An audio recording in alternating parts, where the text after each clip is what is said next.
Good evening, free enterprise fans and viewers, and welcome to tonight's hook route match of RNCastro86 versus Caront.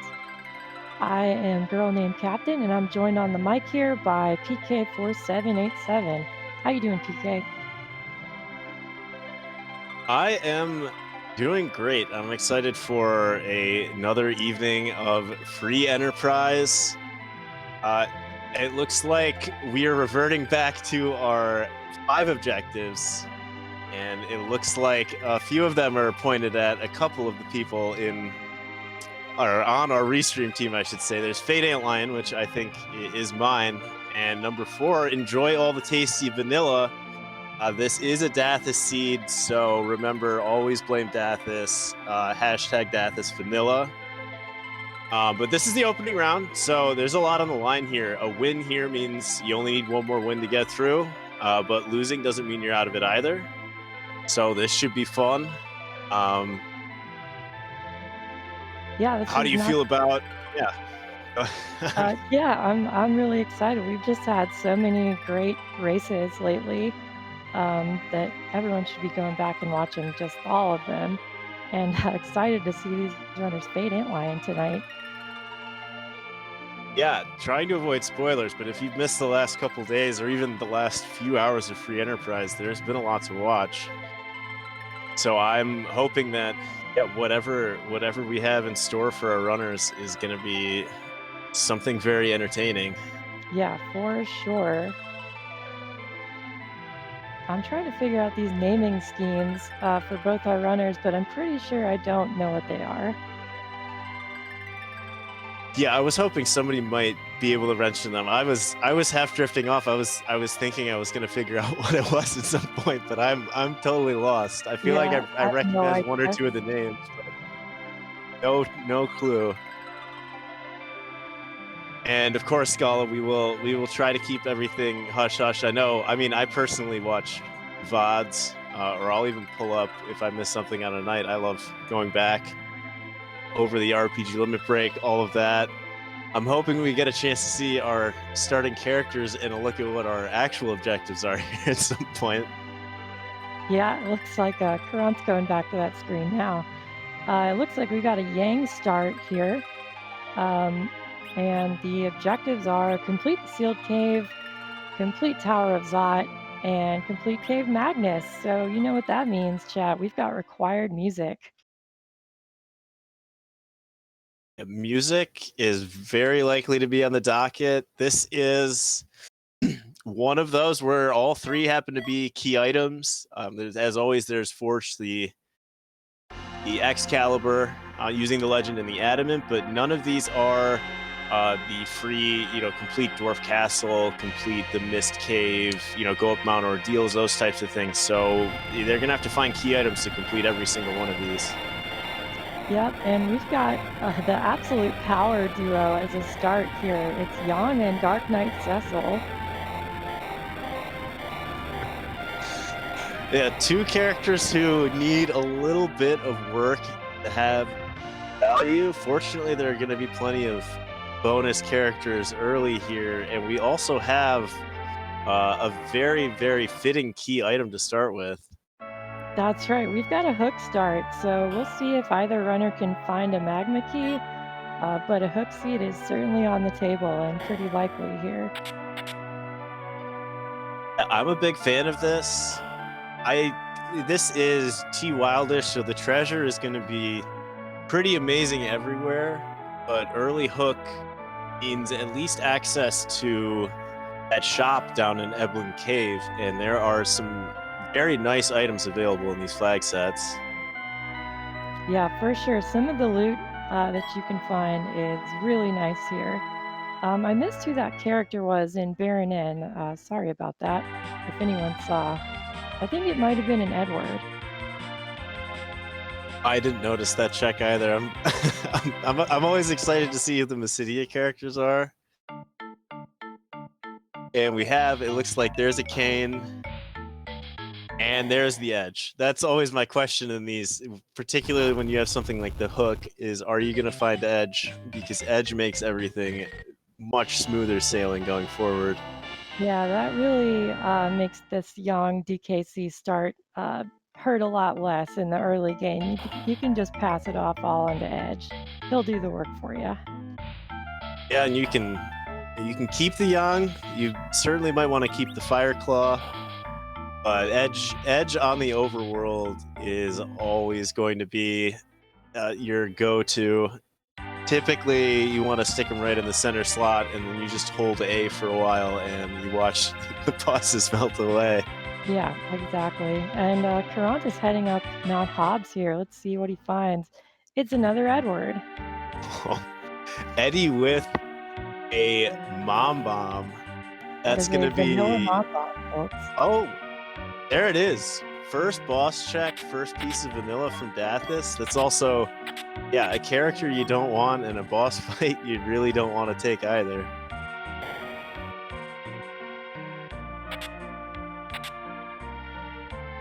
And Castro's looting Dempsey in here. Did find an Ogre Axe, which could potentially be relevant for that Cecil later on, although I saw a curse string available somewhere earlier as well. I forget exactly where it was.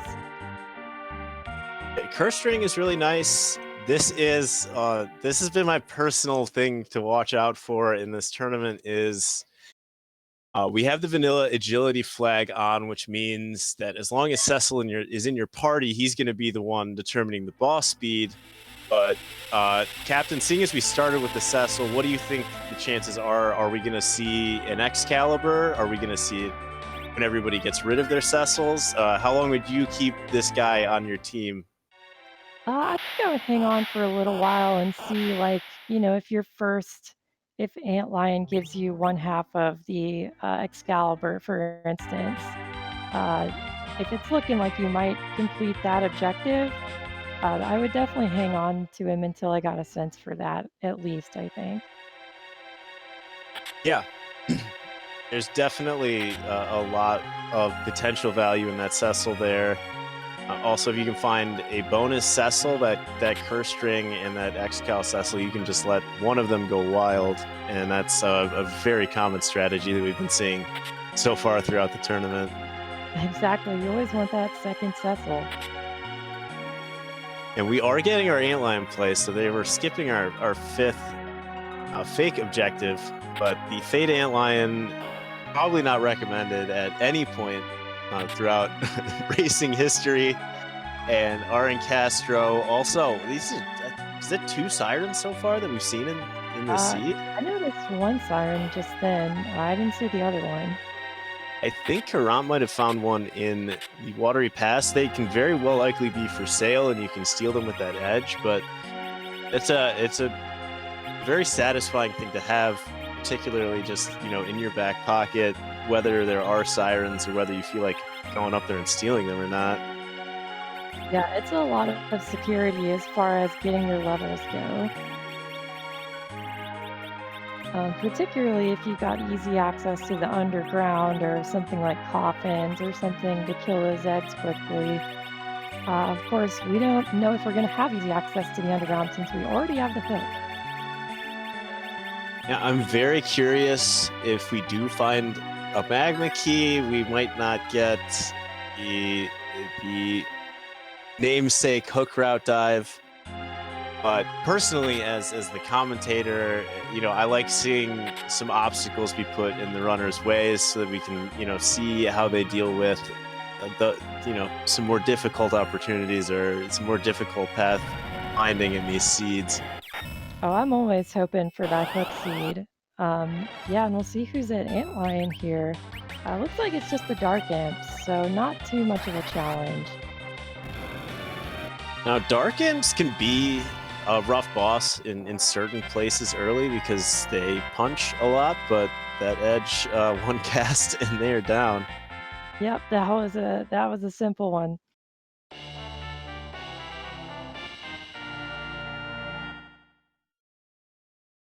Oh, and we've got the Earth Crystal, so that's one objective already on the table here. Yeah, we are going to probably see the Tower of Zot relatively soon. That's 2 more character checks, and more importantly, that is a free ticket to the treasure room Yeah, we might be playing Rate That Treasury before too long here. Yeah, I know if this is me, that's the next place I'm headed to, because Especially with we that are. Cecil. Oh yeah, exactly. I'm trying to determine right now, do I want to keep this Cecil or do I want to get rid of this Cecil? And something good in there, or not anything good in there, is really going to be a huge determining factor in that. I Yeah, see that should chat. really help them sway one way or the other.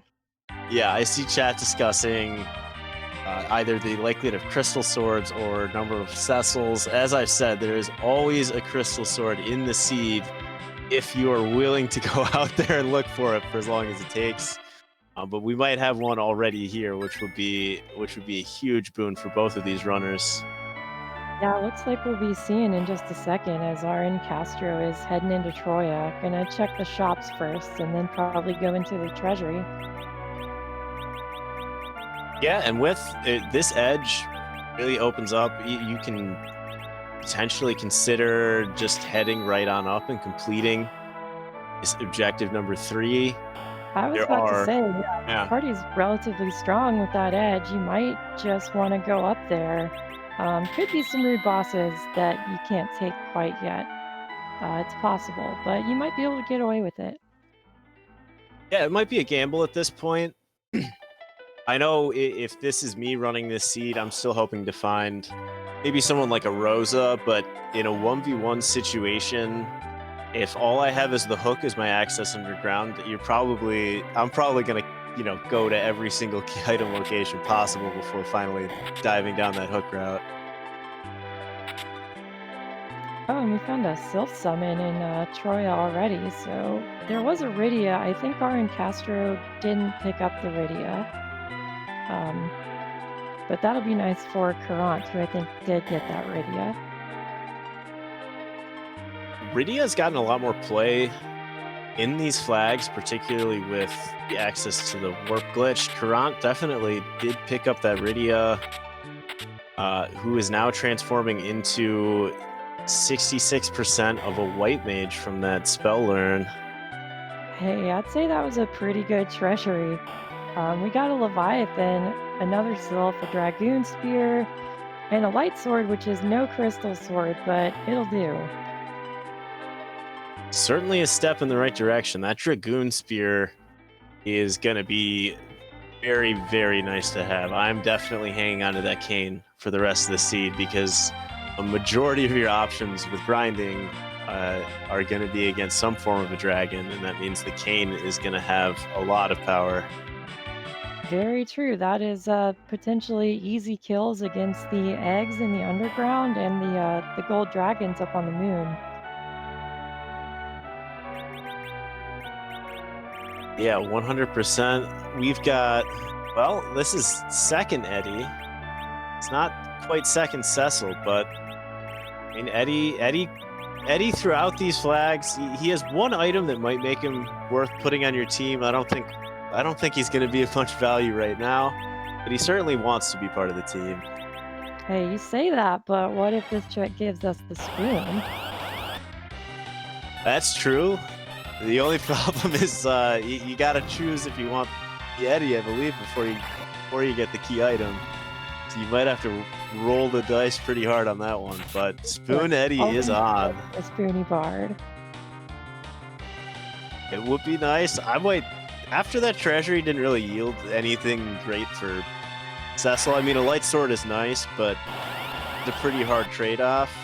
I would be, moving more towards, let's see who I can replace this Cecil with at this point. Yeah, I think that's totally reasonable. And we've met with a Nope Rope as the second boss in Baron Inn here. Yeah, Ogopogo's not freest of bosses. This is one of the better places that you might run into Ogopogo. But Ogopogo does not like having spells cast against Ogopogo. Very true, as we've just demonstrated. That blaze counter really hurt RNCastro's party. Yeah, and will take away a piece of your life. This Ogopogo can be really mean in situations where you're not fully healed up and where the physical damage is, well, it's still pretty high here. It's just it's not going to hit super quickly. So hopefully it makes it through. This, you know, you did slow down Ogopogo with that cast, and you're pretty much back up. So I think you should probably be able to get through this here. Yeah, looking pretty safe now. The slow is probably worth it. The slow speed of this spot is the main advantage of finding Ogopogo here. Yeah, Ogo can get real mean in certain spots. I would be pretty happy that, you know, if I'm going to have to face this Nope Rope, it's going to be early and with an edge who has a lot more levels than anyone was supposed to at this point in the game. Exactly. Well, it's not a spoon, but it's a tower key, which is still pretty good. Yeah, they're gathering some key items. Still only the hook as our underground access, but there are several places left to check. I'm curious. I want to see who this Ordeal's character is, because one of my favorite things with this early Cecil is the theory is once you get rid of the Cecil is when you find one of those good swords, and my bet is one of these runners is probably going to replace that Cecil with some of the character checks we still have. So I'm still on the lookout for that Crystal Sword or that X-Cal. Yep, that's always great to get rid of Cecil as you're going up ordeals, only to find a crystal sword in the room where he turns into a paladin. I think we've all been in that situation before. And we're seeing some more looting. Those are long swords. That is a nice little upgrade. I'm also maybe not so much of the Charm Claw, but obviously I'm a big fan of Yang or Edge running with those claws, obviously the Thunder Claw. But if you can keep Yang for long enough, he becomes a real strong character towards the end game once you get enough XP.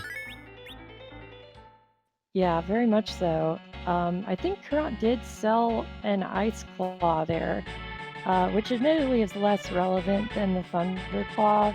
There are fewer bosses who are weak to ice than there are ones that are weak to thunder. So, and there is a second Cecil on ordeals. Now the runners really have a choice to make. There it is. Oh, this is where, you know, your heart starts racing, because it's one of those situations where I wonder if my opponent is taking second Cecil, or are they planning on getting rid of the Cecil? I don't disagree with getting rid of the Yang here, but now you're really committed to hoping that, you know, you're gonna find some good gear for Cecil, and, you know, the sooner the better. Yeah, this has become a very gear-dependent party. All of these characters really benefit from having one of those quality weapons. And Edge even benefits from having two of them. So that Cat Claw, you might be able to move over to Yang. Kane, you know, can equip that axe. As you mentioned, that Ogre Axe is a pretty nice weapon that you can throw on Cecil.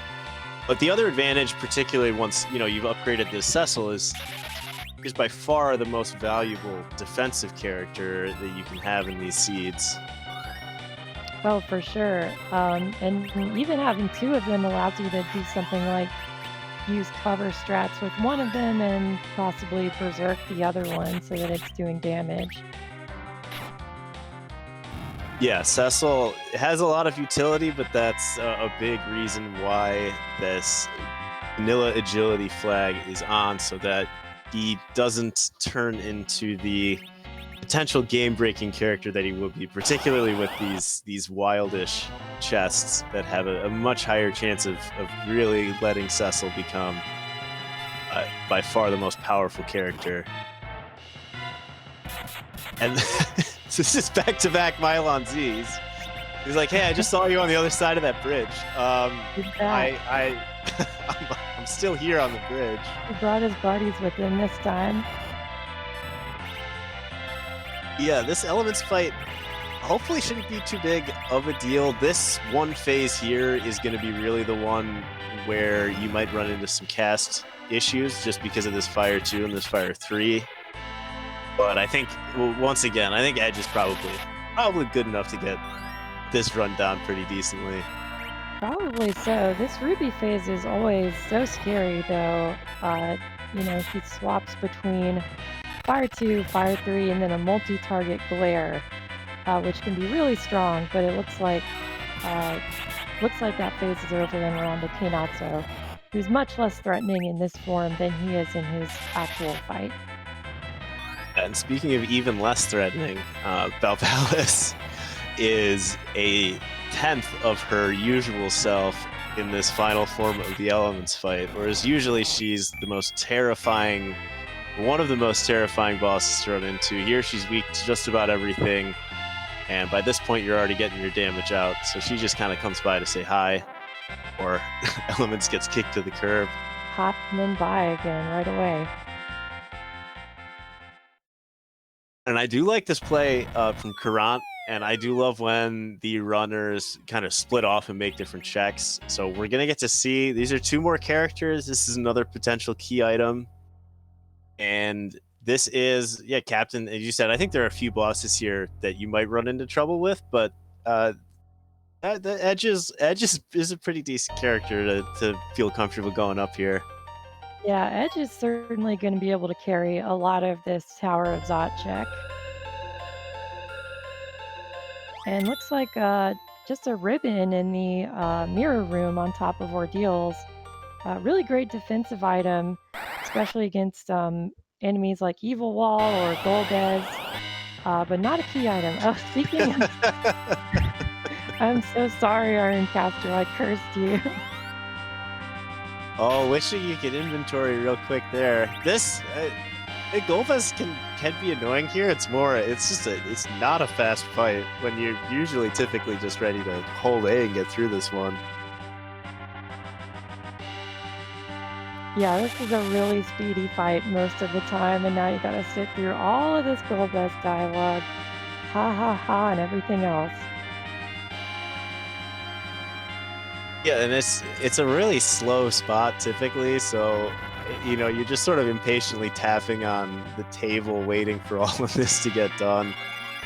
And we already sort of have some deviation in, you know, who our runners have. I just saw a Leviathan cast over on Caront's side, and not knowing maybe that there's that second Cecil on the way up Ordeals, we have 2 more character checks here, so we might be seeing totally different parties, which is one of the things I really love about these seeds.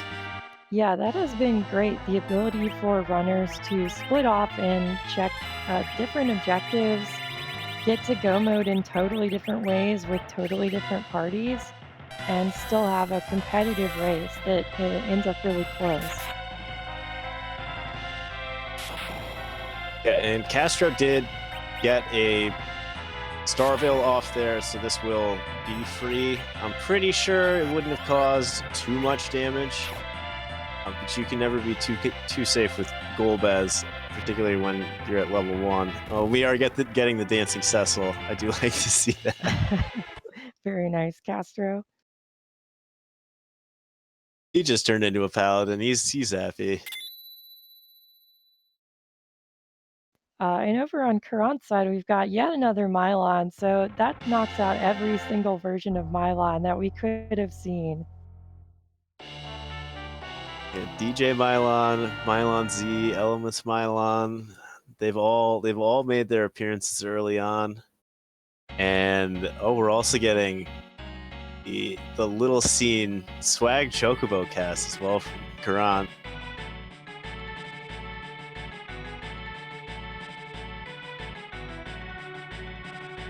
This is one of the only points in this Mylon fight where Mylon might pose an issue, and as I say that, Mylon does punch, but it only hit for him for 36 damage, so I guess this is not one of those points where Mylon, once his friends go away, decides to start getting real punchy. Yeah, he gets very punchy in certain spots, but seemingly not here, because that's no my body, and Mylon is no more. He will not be troubling us anymore this seed. Not at all. And now we're gonna get to see our character checks here. This is yeah, I think there could be a lot more divergence here. I wouldn't necessarily recommend not going up ordeals before going down that hook route. But if you do get rid of your Cecil, and we know it's only a ribbon, it might be something that our runners consider, or that Caront at least considers. Yeah, it could be an interesting play if you're feeling powerful enough after these checks on Caront being tricked by the door switch there.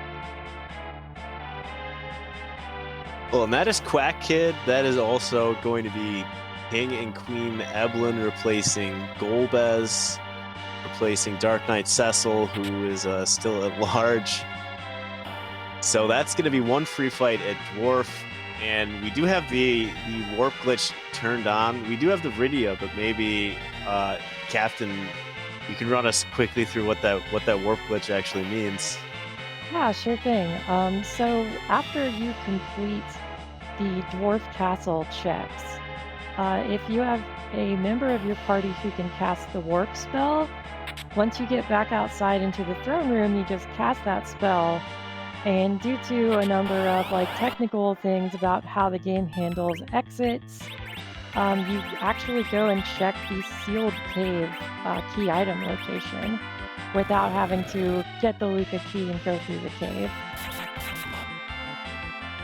Yep, so even though complete the sealed cave is required, you can actually gain some potential information from the item that you find from that warp glitch. Exactly.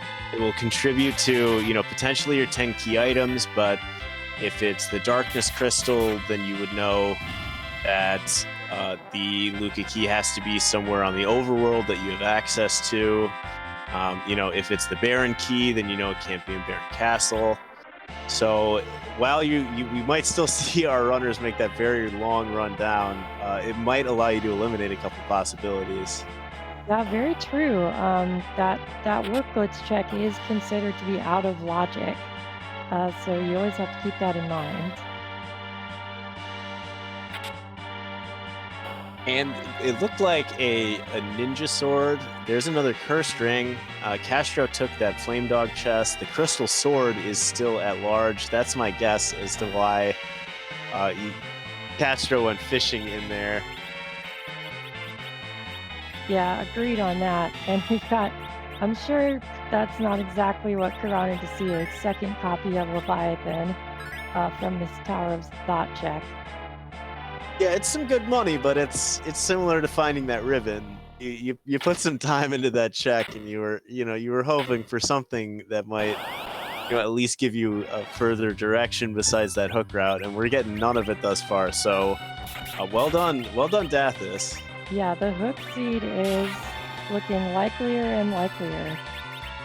There's only one check left that could potentially offer anything else to do before we gotta dive that hook. Yeah, it's Fabul. I think neither runner has done Fabul yet. Yeah, I would make that check. It's not a very long check, although there's a part of me, if I'm in the middle of this race right now, that's saying it's gonna be the hook. It's probably gonna be the hook. So I would start preparing. Yeah.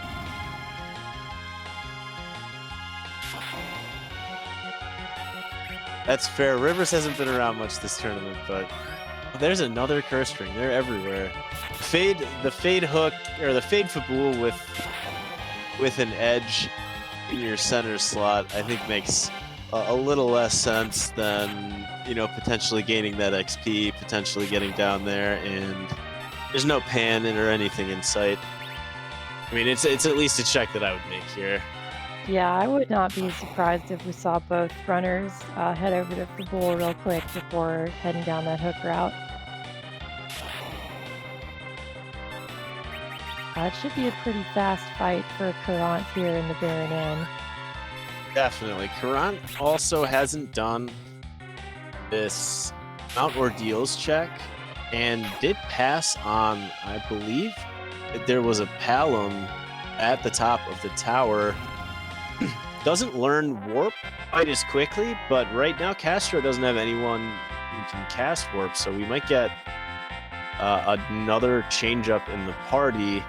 I'm trying to decide who I might get rid of in order to take that Palom, though, but that Warp is so crucial that it's something that you typically see.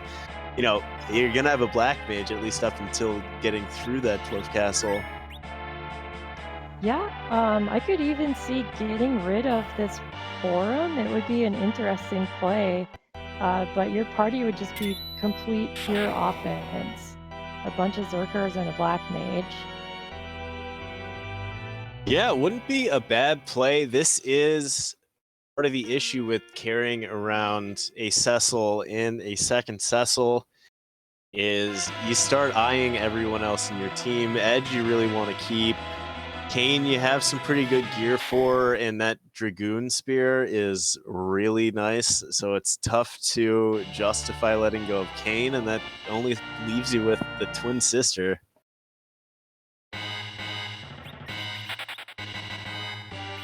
Yeah, the lure of those crystal swords is too strong. Looks like no Palom for Castro right now, though.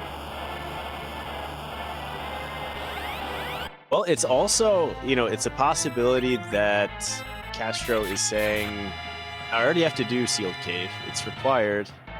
So maybe I can just stick with what I have and I'll figure out what that key item is when I make it down there. If it helps you keep, you know, the party that you want, it's certainly a strategy that I don't mind seeing somebody employ, particularly, you know, you got these two Cecils. If you find the right sword, you are very happy that you kept both of them.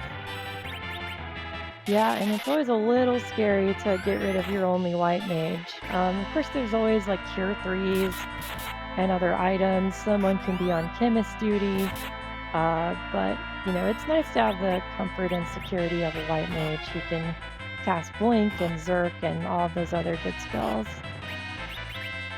Yeah, the Zerk cast is going to be really nice to have up at least until you find the Bacchus Wine. Forum is going to, you know, lag behind relative to these other characters as far as hit points go, as far as, you know, the ability to stay alive, the type of gear, and, you know, compared to Rosa, learning Cure 3, learning Cure 4 for Forum takes quite some time. So you might be interested in swapping out Forum even, you know, once you've gotten underground, or at some point if you can find the other, I'm not sure if Demeron's here, but the better white mage. Careful what you say. Yeah, I'm curious, like, what if there's a Rosa or something inside Cave Eblin once you dive that hook route. I wonder what you decide to do at that point. And you can see the gears turning in Caront's head as well.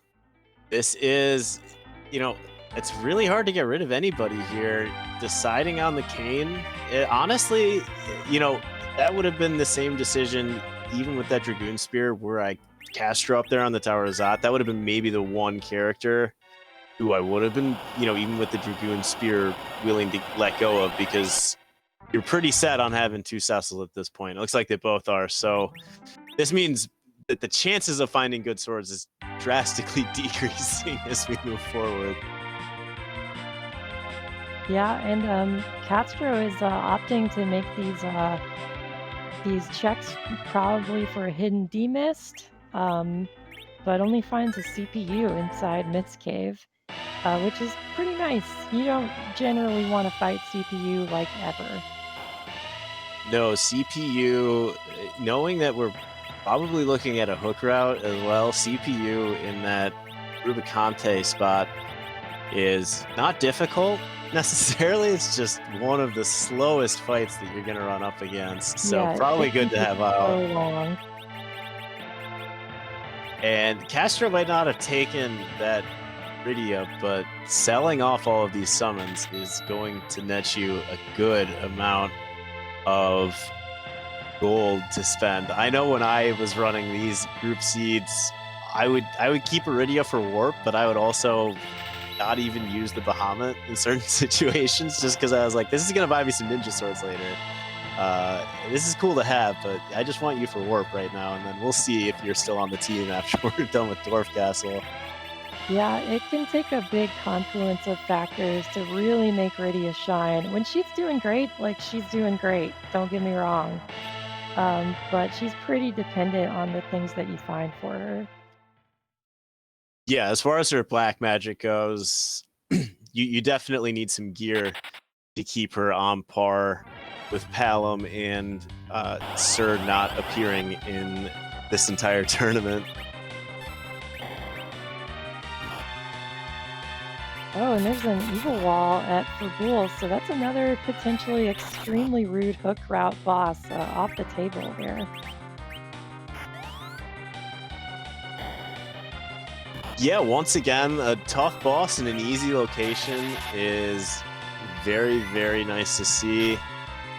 That's knocked Ogo out. I mean, there are plenty of rude bosses in this game, but Evil Wall in the wrong spot, even compared to Ogo Pogo, can be amongst the meanest. Yeah, there's always the possibility of that Kainatsu lying in wait still.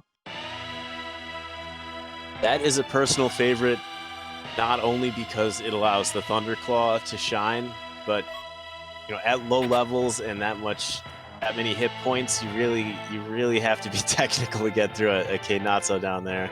Yeah, it's a very sort of knowledge check fight, really dependent on agility, manipulation, which with these Cecils in the party might be a little harder.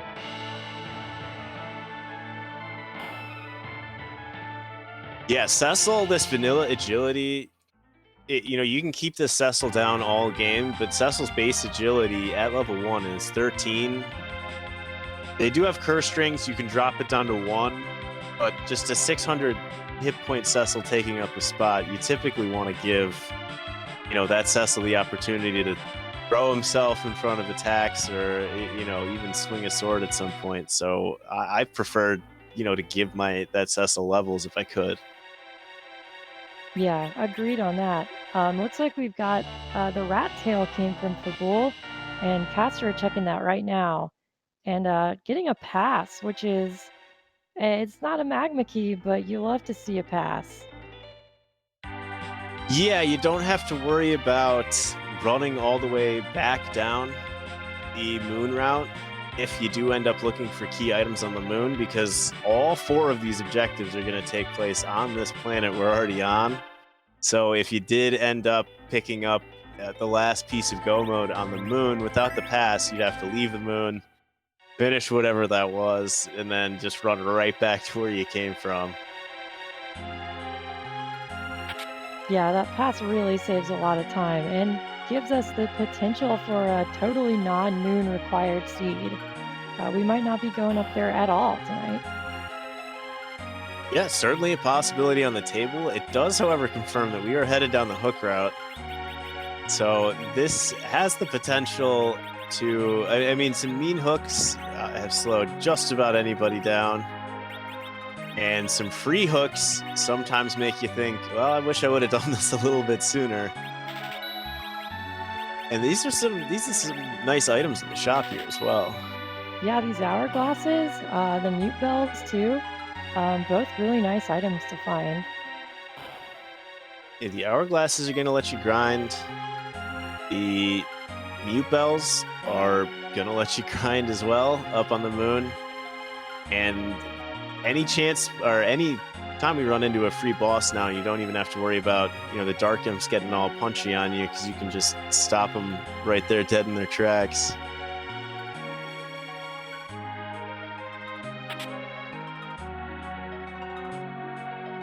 And Caront, it looks like, is getting set up. The curse string is on the Cecil. I think they both found 2 curse strings, so no shortage of those. Yeah, there have been, I think, actually 3 or 4 sources of curse strings.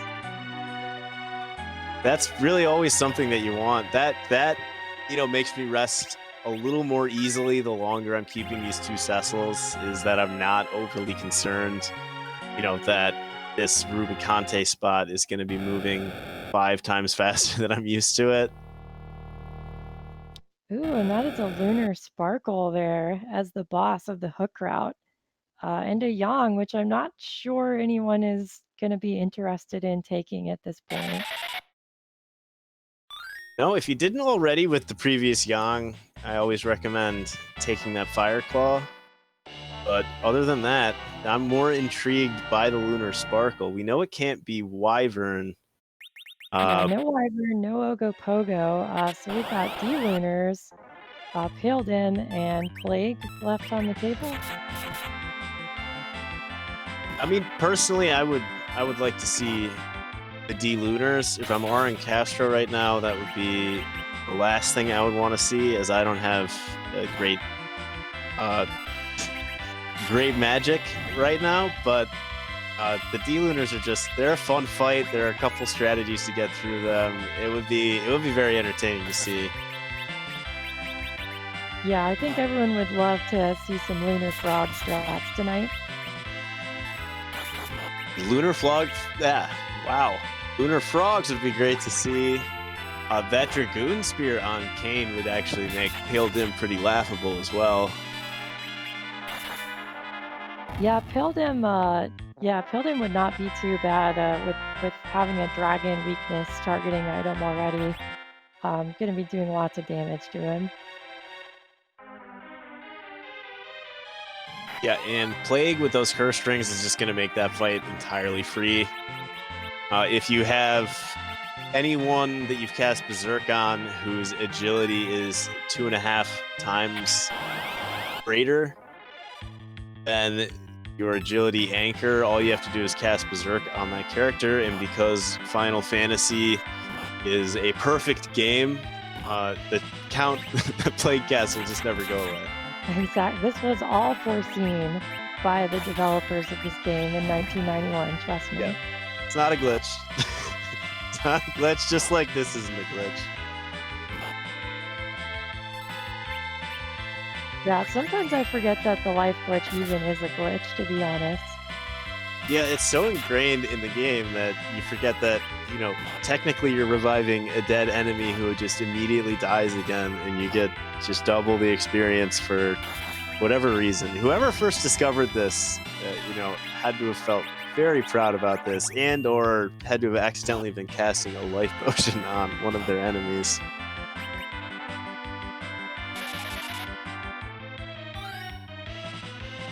And there's also a Dwarf Axe up there in Fabul, so that means back row potential for Kane.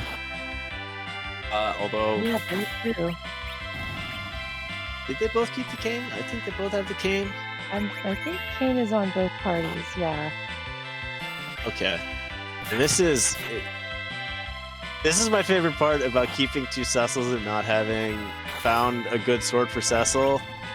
Is if this is me, and maybe Flurry's in the chat, I know Flurry gets very frustrated in seeing me do this, but I will take every single trap chest that I can possibly find until I find the sword for Cecil. And it looks like we're still on the hunt. Yep, that's another thing that is not a crystal sword. So this is one of the other big values of my favorite claw, the Thunder Claw, is the entire lower babble. All of those searchers are weak to things that do damage to machines. So the Earth Hammers, any of Sid's hammers, but then also the Thunder Claw. So throw a Thunder Claw on that edge and just check every single chest going up there. And just, if you happen to hit a searcher, make sure Edge is going first and just hold A, and you get some very high tier loot. So what you're saying is a Thunderclaw is as good as a crystal sword. Depending on the boss, Thunderclaw can be better than a crystal sword. But the Thunderclaw will at least, lead you to the crystal sword. So however you want to say it, you gotta appreciate the one law, and that's the Thunderclaw. I would never doubt it for a second. I've only been saying it for 8 months now. And there is that back row on the cane, obviously also not a glitch. Super intended that anytime you put a back row item on any of your characters, that they remain back rowed for the duration of the game. So the Dwarf Axe is actually the only weapon for Kayn that can do it, but that works on Cecil as well, but Cecil can put on bows. So for anyone wondering why the Dwarf Axe was a nice find, that is the reason. Now Kayn can sit in the back row and deal damage equally to enemies anywhere. Yep, and we also picked up a longsword just then. I'm not sure what weapons that Edge had equipped, but this is not too bad of a fight we found here at the King and Queen Evelyn spot. No, that item shop. Yeah, that item shop was like, here's hourglasses. If you can't afford these, here's mute bells. The guards fight is coming up, so you're gonna want to keep one of these. Yeah, now this is free. Your one-stop shop for this specific encounter. So they're gonna move straight on here. Only coffins would make this any faster than it's already going to be. Caront is coming right up behind. This is, if you're feeling lucky and you have 2 Cecils, you do these, you check all of these chests, you do the trap chests, but sprinting straight through here is almost always the difference in time if you're going well between you and the other person diving the hook route. Personally, on T Wildish, I just can't avoid checking all of these chests, but a good way to catch up. Yep, Caront doing pretty minimal looting here, and it's about to be time for the big reveal. Who is this Sparkle?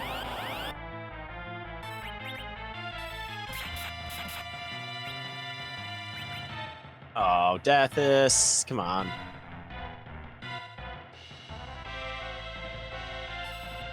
I don't know, Plague's pretty cool. If we manage to get the 0-0 count strats going on, that's really cool to see. Yeah, that's a Berserk on Edge. So we are at least going to see the 0-0 count strat. There is also a Star Veil that has been put up on Cecil. So it looks like Caront is attempting to kill off this Cecil. We'll see. This reflected count can potentially kill Plague as well. So there are a few options for clearing out this Plague, but as Dath has said in chat, it's just kind of a giant floating punching bag for this team. Yeah, this is when you kind of get to style on a little bit.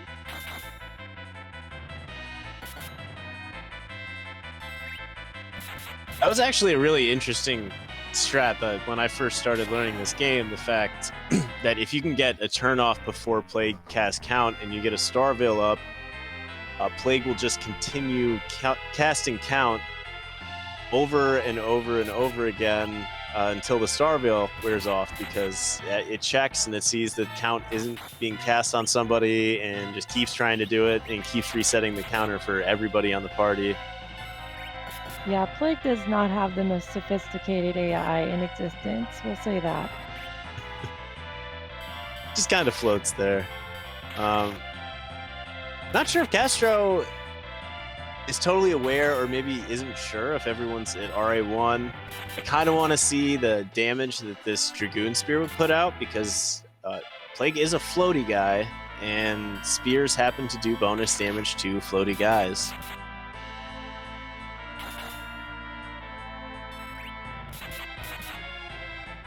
And I was about to ask, I wasn't sure whether the 0-0 count effect, if you had it for one character, would apply to everyone in the party, but I see now that it doesn't, because that Kayn just took a nap. No, it has some weird thing to do with turn order and inputs, and it would have run out on the other two at some point, but well, it didn't. I don't know. Final Fantasy plays by, I wouldn't even call them rules. Final Fantasy just kind of makes it up as it goes along, at least Final Fantasy 4. But we're through. 4705 for RNCastro, so well done. And the first one to make it down into the underground. So if this is you, Captain, you do have the tower key. And that is a Threemus at the top of the tower. Yeah, I'll So head what is your first back up play? there. You going right back up? I think so, yeah. Yeah, that's just too appealing, like 3 key item checks right there in front of you. Might make sense to go to Fate March, check the chests, check the bosses down there, but, I'm a sucker for Threemus. If I see Threemus, I kinda wanna go after it. Yeah, she, Freedia's mother, in mist form is kind of a taunting spot for Threemus to be in. You get to see it, but it's like across the barricade. It's like you just kind of like catch eyes with each other. You're like, I'll be back for you, Threemus. So close, yet so far. And yeah, I'm definitely very tempted by that Threemus. I would, just because you're underground and because of the shop settings, there's a part of me that wants to, just find out if there's Bacchus wine and if there are coffins. And like you said, maybe just peek in on those Fey March bosses. But I think I agree with you. I would go right up that tower. Might do a siren or two first though, because as our restreamer Dathis points out, it's a pretty high hit point spot. Yeah, very true. It's not gonna hit very hard, but it can be quite a slow fight, especially since Threemus spends so much time in mist form.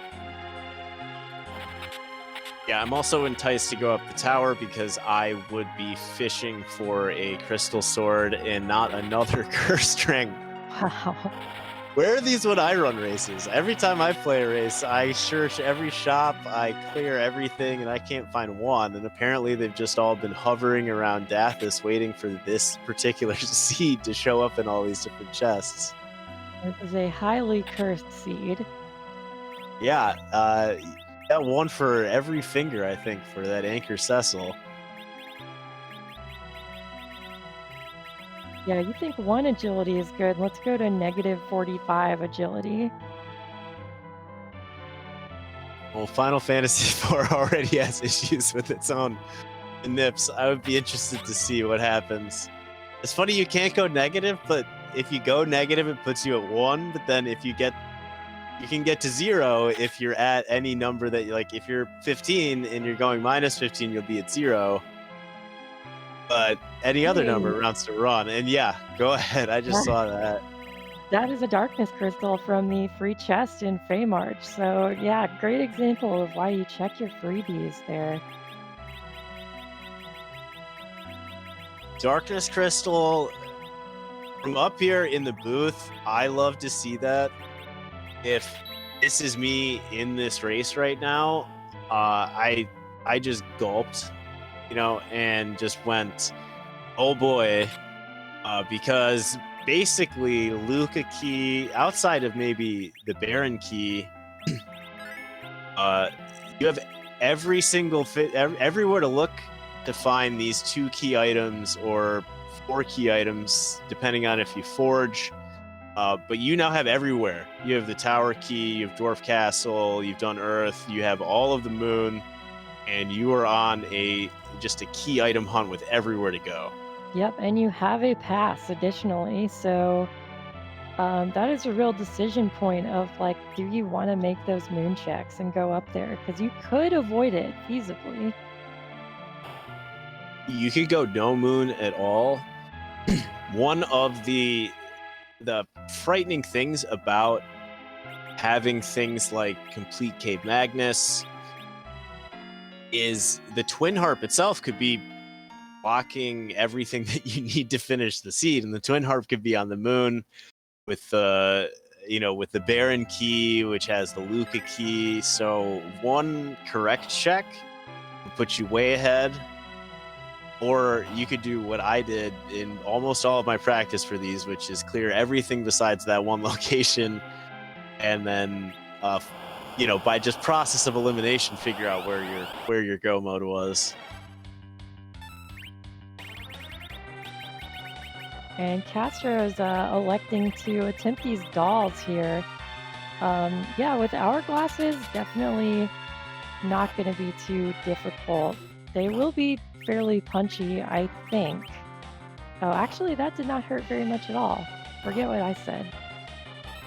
So the little dolls aren't going to hit super hard here. You can stop, and you can the back three again because it's Final Fantasy IV, and they thought all of this through. But the back three don't have the boss bit. The front three have the boss bit, so you can stop the back three. You can toad the back three.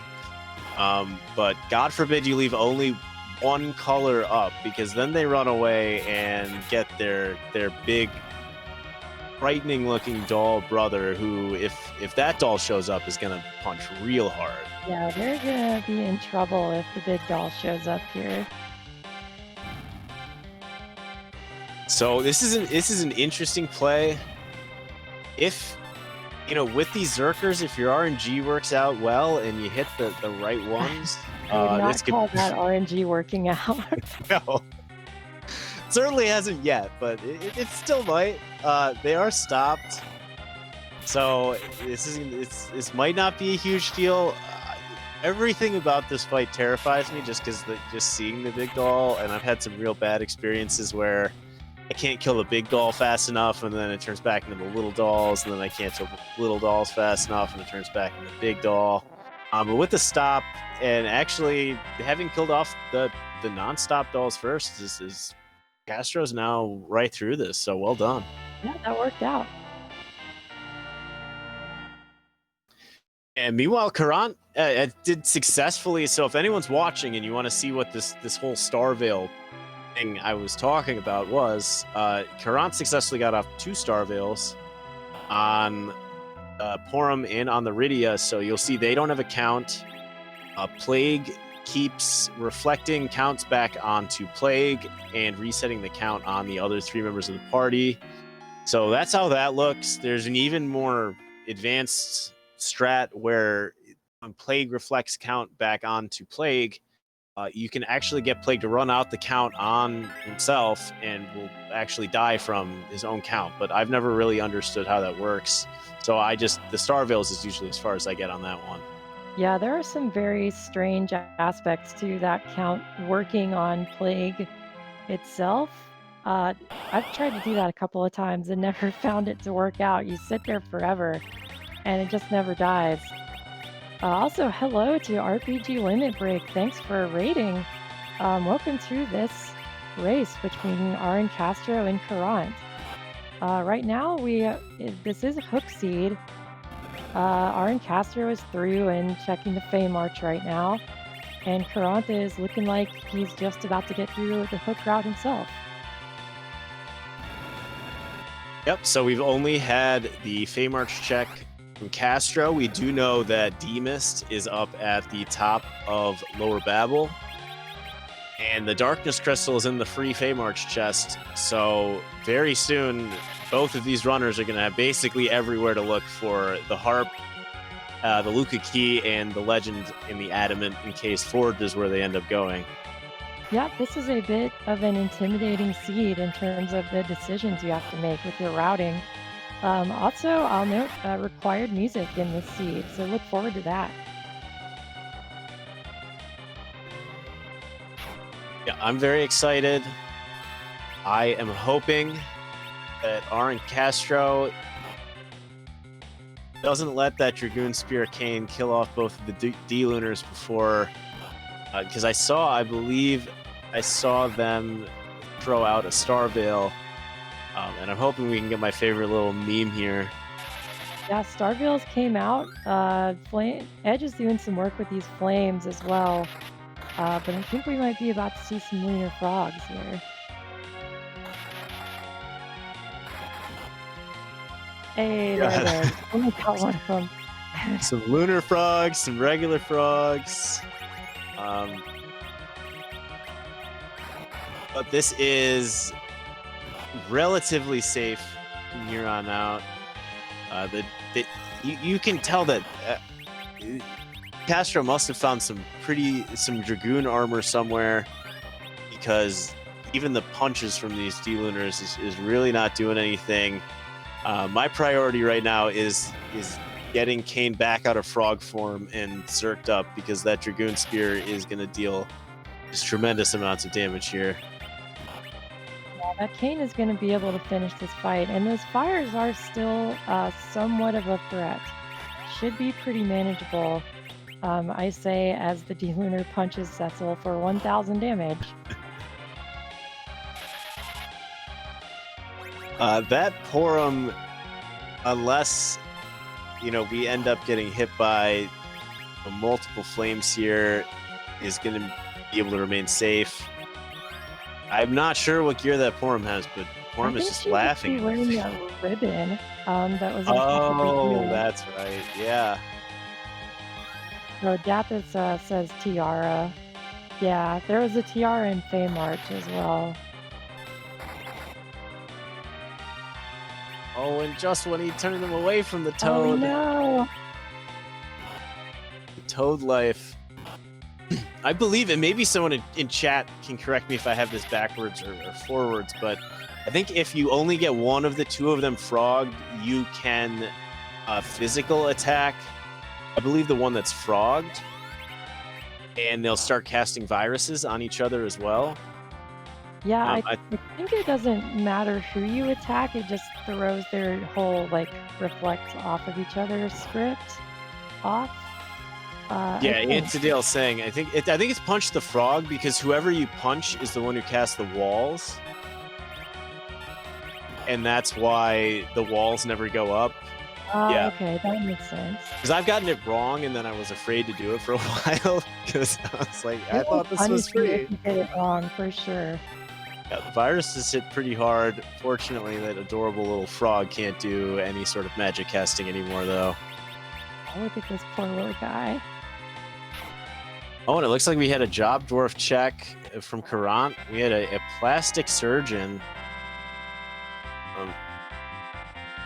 helping out fellow dwarfs with whatever the dwarf plastic surgeon would perform. One can only imagine. Oh, there's the Luca key from that Threemus fight, so that's pretty big. Yeah, that is nice to see. On top of that, Castro didn't take either the Rydia or the Palom.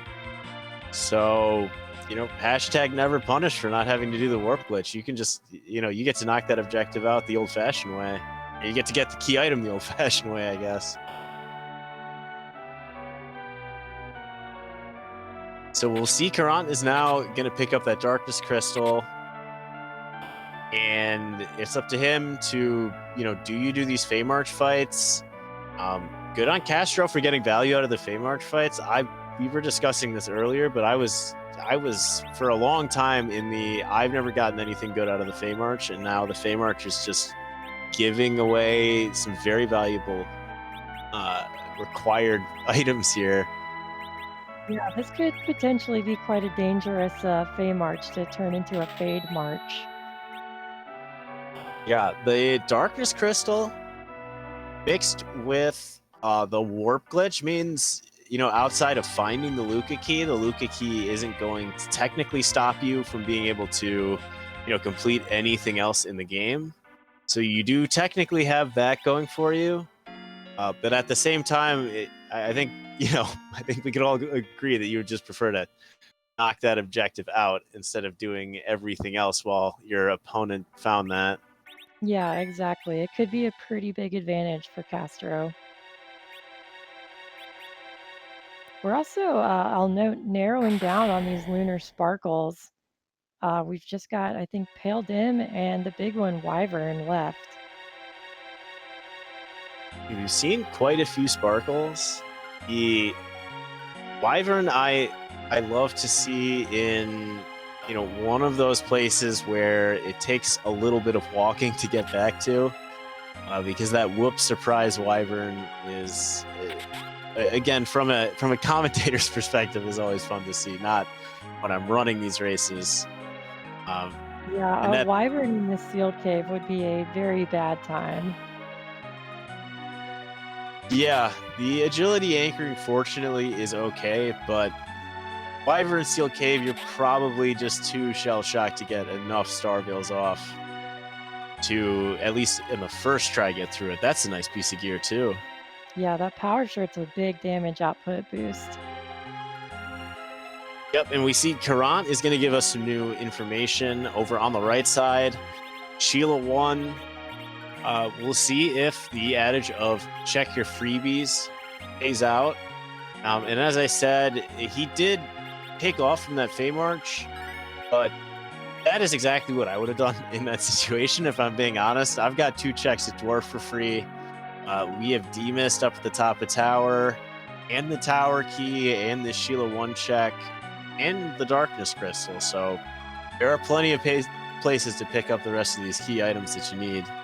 Yeah, very much same. I don't blame Caront for bailing out on that Fey March. We will see, how big of a disadvantage that could be.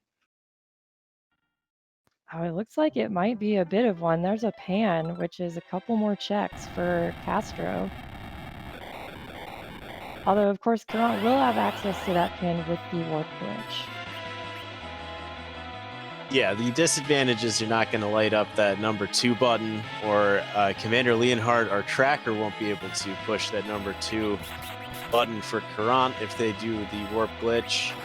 But you will also be able to collect that key item. But if that does happen to lead to go mode, this is that D-Lunars fight was a big get right now for RNCastro.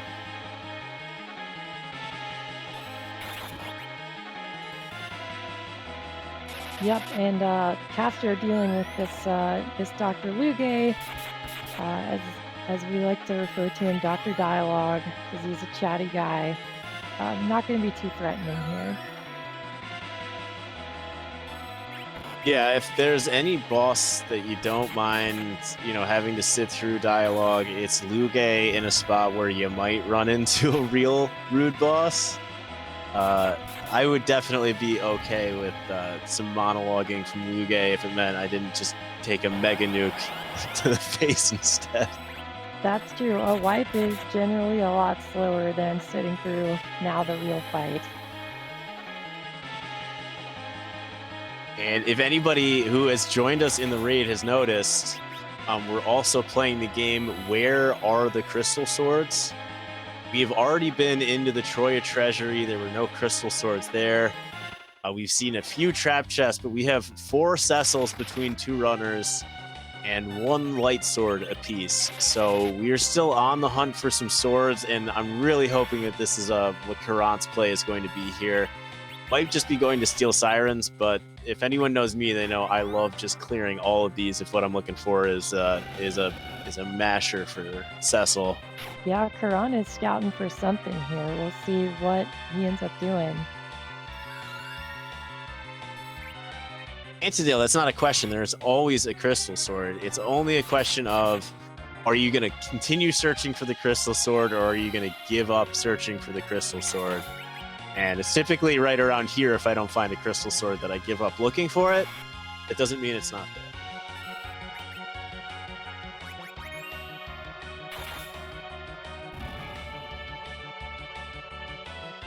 But I do like this play. I'm curious if this is a Siren Steel Prey. And it looks like it might be. Yeah, Caront's definitely stealing some sirens here. Castor's through that Luge fight, gonna waltz out of this sealed cave. So not punished for foregoing bringing a black mage down into the underworld, but punished a little bit. There's a quicker way to get out of here, right? Yeah, hashtag mildly punished. Although I wonder, given the pan, I wonder how long it takes Castro to go up and check this Demist. Yeah, the pan is probably the most, even more enticing than seeing that Threemus from across the way as you're headed down to launch the Falcon. This is just, if you haven't done Sheila 1, this is just 3 free key item checks.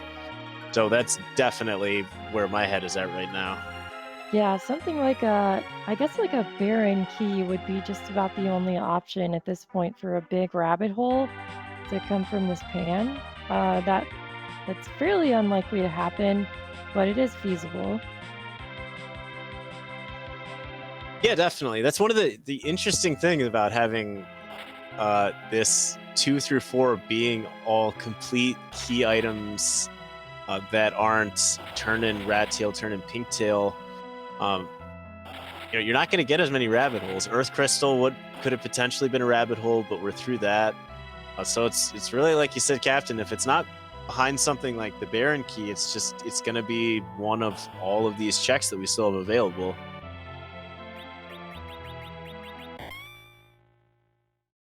And here comes the bonk with the pan.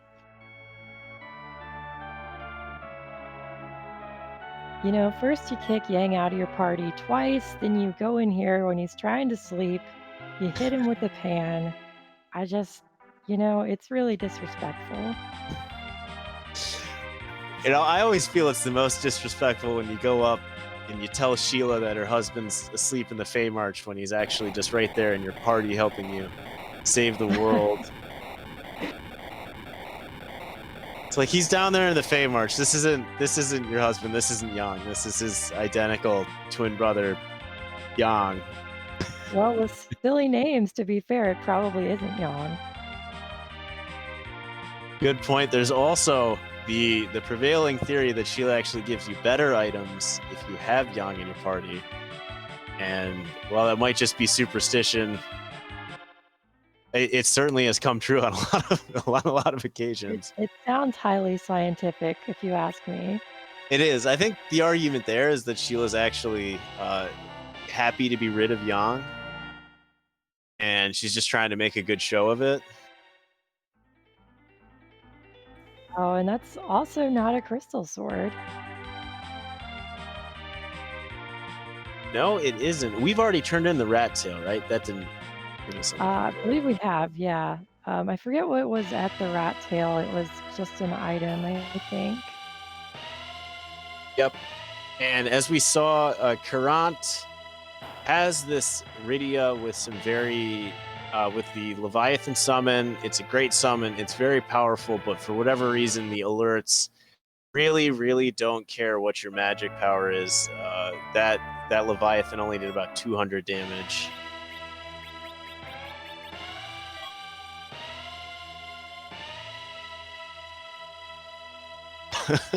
Wow. I think some random things she found in her pockets right there. I don't really think she was taking that seriously. Just grabbing whatever she finds and handing it out. Oh, he's down on the Fey March? Cool, here you go. Take this. This thing that I was really saving for you. I mean, to be fair, those were useful items. There's a coffin and a Bacchus, which are both useful in grinds. But yeah, not the payout you're hoping for. Oh no, there's something happening over here on Caront's screen. And speaking of sparkles in place that aren't going to hurt you too much, Wyvern misses one Cecil. That's a close call. Yeah, fortunately missed one, left the second one alive. As you saw, there wasn't enough time to get the Star Veil up, but Wyvern decided to just be nice today.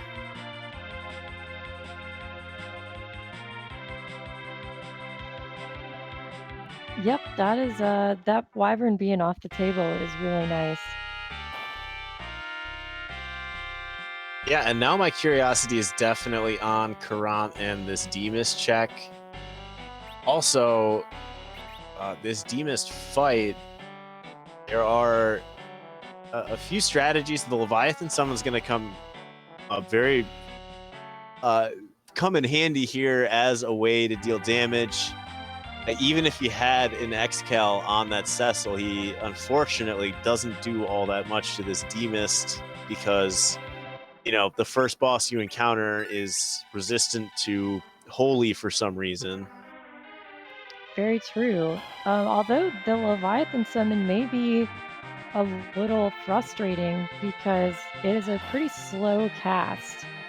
And of course, Threemus is invulnerable when it is in mist form. So you might just whiff your Leviathan entirely unless you queue it up at the right time. So Carent's going to have to be a little careful with using that summon here. Yep, there are a few ways to try to play this. It looked like Caront was considering my personal favorite, which honestly I might wait until the second round to do it, but sometimes I will just berserk edge and then I'll just deal with how long I have to wait in between rounds, because the cold mist, we'll see, the cold mist will do how much damage to everybody. Oh, there's a reset, but my guess is that cold mist does 1 damage to everybody in the party, so you can technically just circ up, and when that second round comes along, you throw a Leviathan and you just kind of hope that you do as much damage as you need.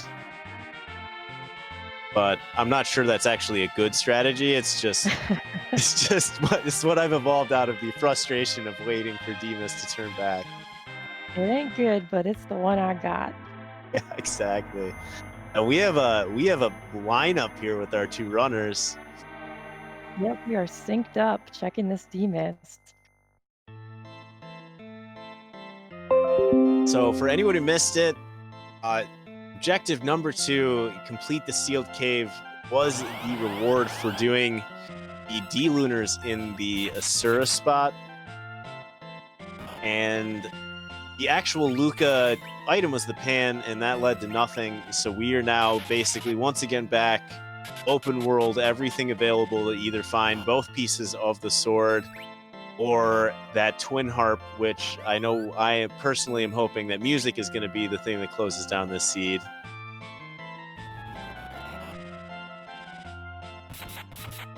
But if this doesn't pay off, you've got the moon, and the moon is a whole new world for both of these runners. Yeah, the moon looking somewhat increasingly likely.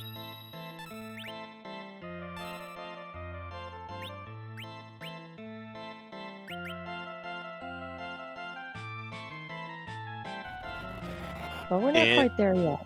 Yeah. This is where that Palom is really somebody that you want to have. Oh, for sure. That would be a huge damage boost in this fight. Because until you get someone up to nuke, like you said, Captain, the Leviathan cast is lovely. It's a great spell, particularly against large groups of enemies. But even we can see Caront is just switching over to virus casts because it just takes forever, and you don't have time for that right now.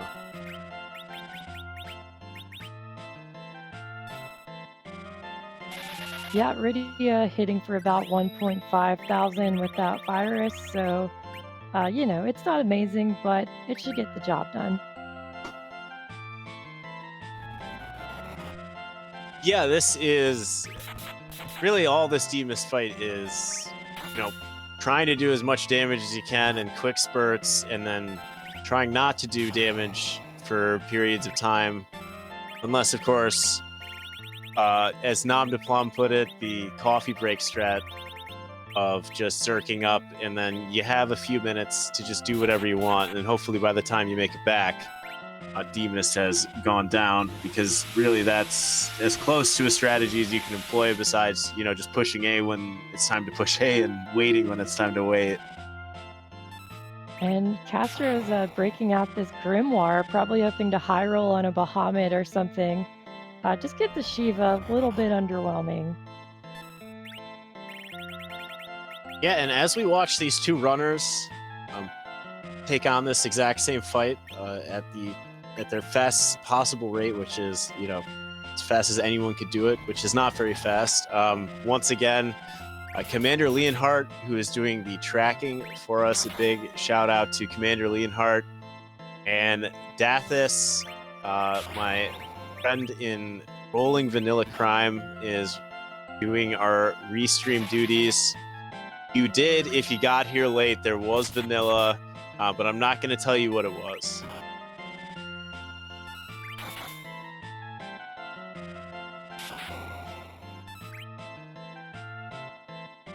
Yep, no spoilers on the vanilla.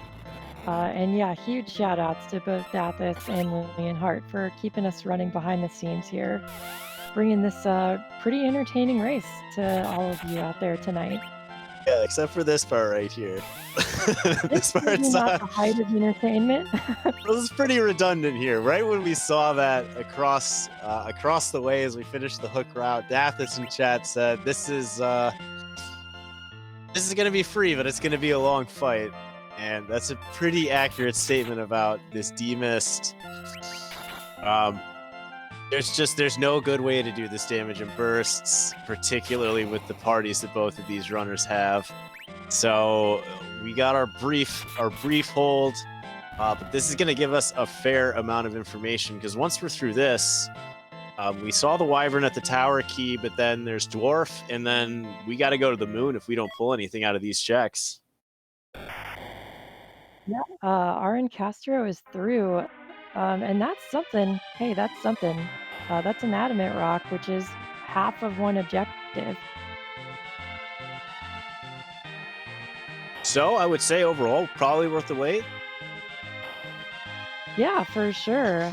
We'll lose out on music if Castro ends up just doing objectives 1, 2, and 3, but I'm sure that he'll take it. Well, we'll see if we can get Dathis to send it back over in the end if we do end up forging. That being said, this is, as I mentioned when we got the Darkness Crystal, this is one of those positions where now you only need one of 2 key items to be in go mode, and you have all of these checks on the moon. Captain, would you go all the way down? Would you do some grinding on some eggs first? Are you looking at Cave Bahamut? Are you a value in Cave Bahamut type runner? I think that with this party having not found just a ton of gear, if I do find myself up there on the moon, I think I would want to knock out some grind fights pretty quickly just to get the damage up to speed. Because as we saw in that Demus fight, without the big holy swords and the big ninja swords, we are struggling on the damage a little bit. Yeah, I'm with you there. We saw Caront stealing sirens. Did you see sirens in any of these shops? I don't think there have been sirens in any shop. There is still the Hummingway shop up on the moon to check. But I think that's about it as far as where sirens could be. That's what I was curious about, is if you don't end up with sirens, you might not want to be going to the moon just looking for XP. But at the same point, there it is. All right, let's go. Well, that is a big piece of gear. That is the harp, which makes go mode for RNCastro. You know what this means? We're going to be getting synchronized music. Yeah, double music, double Eddie, double slow walk, falling Eddie.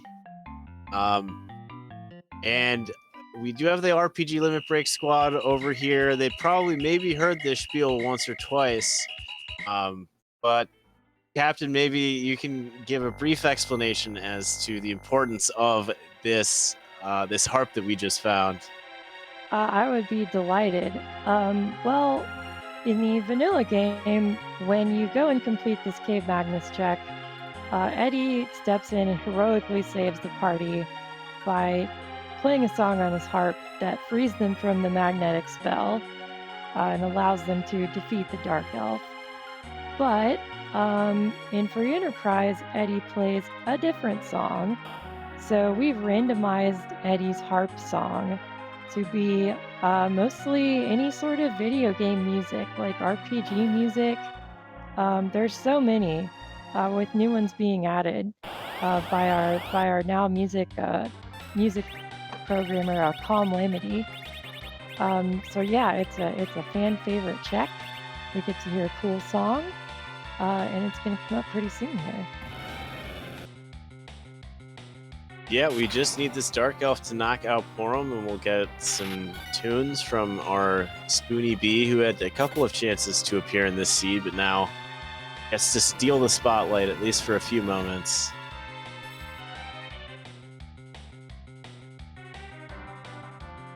So one last chance, get your harps out, and I will be quiet as we see what we've got in store tonight.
Chat is saying that's the Sanctuary theme from A Link to the Past.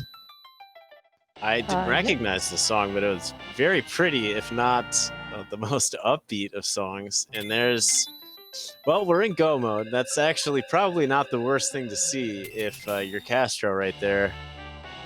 Yeah, good ninja sword for edge. Get your damage output up a little bit. Yeah, that's a pretty nice pickup, actually. And that is officially go mode for RNCastro. Collects the crystal, but I wouldn't be surprised if we see a little more experience gain before heading to Threemus. I think we are going to need a few more levels before it's time to actually make the jump through that past door. And this is the double-edged sword of two Cecils.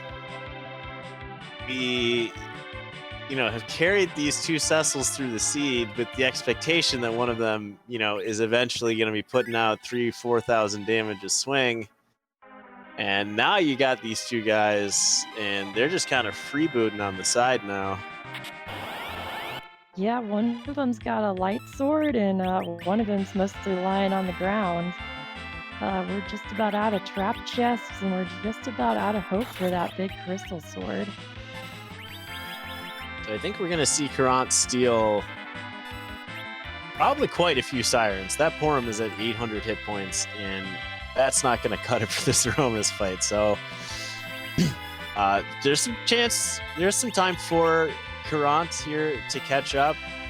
Only going to be one key item away from go mode. So we don't know where the Legend Sword is. It could easily be somewhere that we haven't seen yet. So go mode could be, a different way, but could be right around the corner for Caront as well.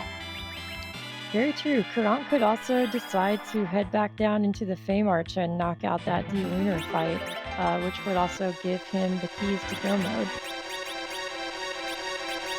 Yeah, it's certainly something I would consider, given, the moon is scary, and, you know, you might just want to clear everything on Earth before finally deciding to go up to the moon. It's going to take you a while to get up there, walk all the way down, all of those things. So it's also a strategy we might see employed. But one way or the other, you know, we know that, you know, Lukaki couldn't be guarding Go mode. That pan check didn't turn into anything, so that fight doesn't have to be, you know, required for Caront for Go mode, which is what's really fun about these flags. Yeah, very true. Caront could decide to go a different way and find it up on the moon. But that was, I believe, our brief moment for a commentary interlude as we head right back into this. Again. Very pretty song. We get to watch Eddie fall one more time, which is my favorite part.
And for RNCastro, this couldn't have lined up much better, because I believe that crystal actually put RNCastro exactly at 10 key items.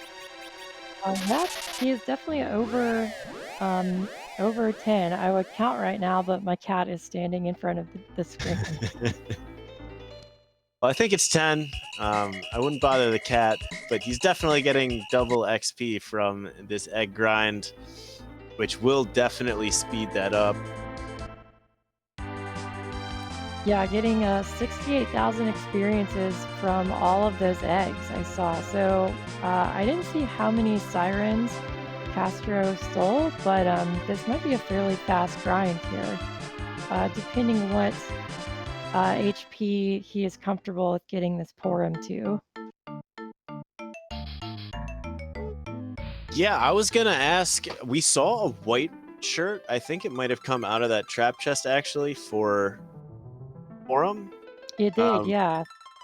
What would you be comfortable with level-wise going into this Zeromus fight? Or is there a spell that you're looking for on Porum? Anything along those lines? I think that in this case, I might be satisfied with just pure 4. I definitely don't think I'm going to white in this situation. Yeah, I think I might be with you there. That white shirt, the ribbon are both going to offer some pretty good defense against those big bangs. Our tracker and restreamer are pointing out that there were the 2 white shirts, or at least the white shirt, it was either from Troy Treasury or the pink tail turn in. And we also saw Caront sort of think about going back underground and then decide it's time to launch the whale. Yeah, so going up to the screenplay. So we'll see what he finds up here. Might check the shop and find sirens or something. Although I think he's already stolen a few, so he might not check. Yeah, with sirens and hourglasses, what I would do because I probably would have avoided those Fey March bosses as well, would be go down, see who's at the ribbon altar, and then if it's somebody I think I can take, go ahead and take that fight, see what I find, or otherwise do some gold dragons. You do have the hourglasses. The Leviathan summon is actually kind of nice to have because, you can at least lower the amount of damage on both of them before you start setting up those life glitches. Or maybe he was just looking at the character check. I'm not sure. I would check the shop as well, though. Yeah, very true. Looks like he's just saving outside before he dives any further in. So it looks like he is committing to the lunar subterranean play here. Yeah, moving these mute bells up. So could have been considering a warlock grind here. Yeah, a definite possibility. And then perhaps, yep, looks like we might be seeing the shop check here as well. And also over on Castro's screen, it looks like it might be about time to ask an important question. Yeah, so I believe I had seen Scala in here, the lead sprite designer. Threemus, a little too rude to just allow to roam the seed willy-nilly. So get your Z flags out in chat because Threemus is always the same, the script is always the same, but the sprite is always changing. And I believe there is a question here that we would like to ask, and I will defer it over to you, Captain. That's right. We want to know whose butt are we going to kick tonight? Yes, whose butt indeed.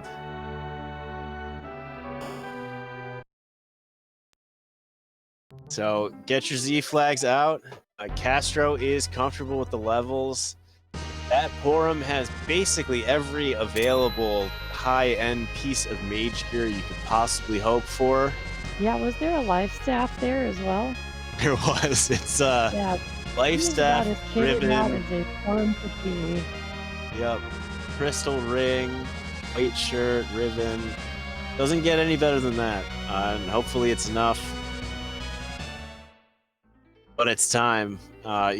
Whenever you're in these races, whether your opponent, whether you made one check, your opponent didn't, you happen to be ahead. You never feel ahead until you actually have put that dot done into the Discord channel.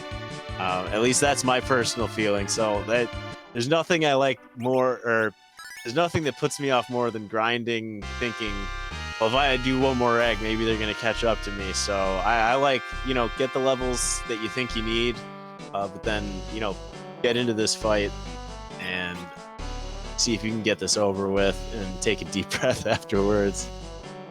And here comes the true colors of Threemus. It looks like tonight it's Wreck-It Ralph. Hey, Ralphmas.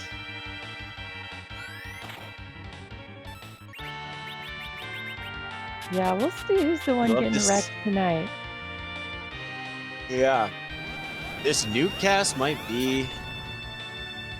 and there it is. I half cursed it. Because I think the play is, Bacchus everyone up. The Porum is the one that really needs to live this first big bang. And then I think you're a little more comfortable, once you've gotten through this portion of it. True, but yeah, despite the rude targeting, she shrugged off that nuke counter really well. So she really probably would still survive even with 700 HP. Yep, and if you look out of your right window, you'll get a glimpse at the great leg of Free Enterprise as it flies by in the opening fight of the Dwarf Castle. If you blinked, you missed it. Ruby is a little sensitive about showing the leg, sometimes likes to hide it.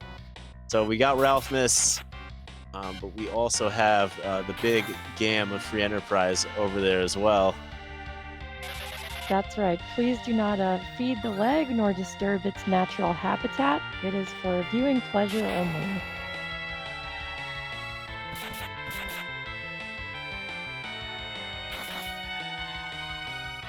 Yeah, that edge really benefiting from that. I believe it was Murasame in the Magnus cave. There was also a power shirt, I believe, that Castro had pulled out of the Luca cave. So that 4,000 around from Edge is really something that is going to make this a much more comfortable fight. You know, considering you thought it was going to be Cecil who was going to be doing most of the damage, Edge is more than happy to step up and show what his steel can do. Yeah, this edge is far outstripping Cecil's damage. We got about 4,500 versus, I think Cecil was doing 1,500 or so. Yeah, as you said, the light sword's nothing to scoff at, but it does not compare to the crystal sword or an Excalibur in these Zeromus fights. Yeah, it'll get you through the seed. It certainly falls off a little bit here at the Z fight. This is good damage. I saw a shake, but I think we are getting pretty close to rocks falling here. It's either going to come right after this big bang or right before it. So this Cure 4 is potentially the big key play for the rest of this. And I did it again. I cursed him. I'm sorry. Wow, that one hurts. Although if he does tip into Meteor, Cecil does have enough to survive at least one Meteor. And there it is. I should stop talking right now. And Kane dodges.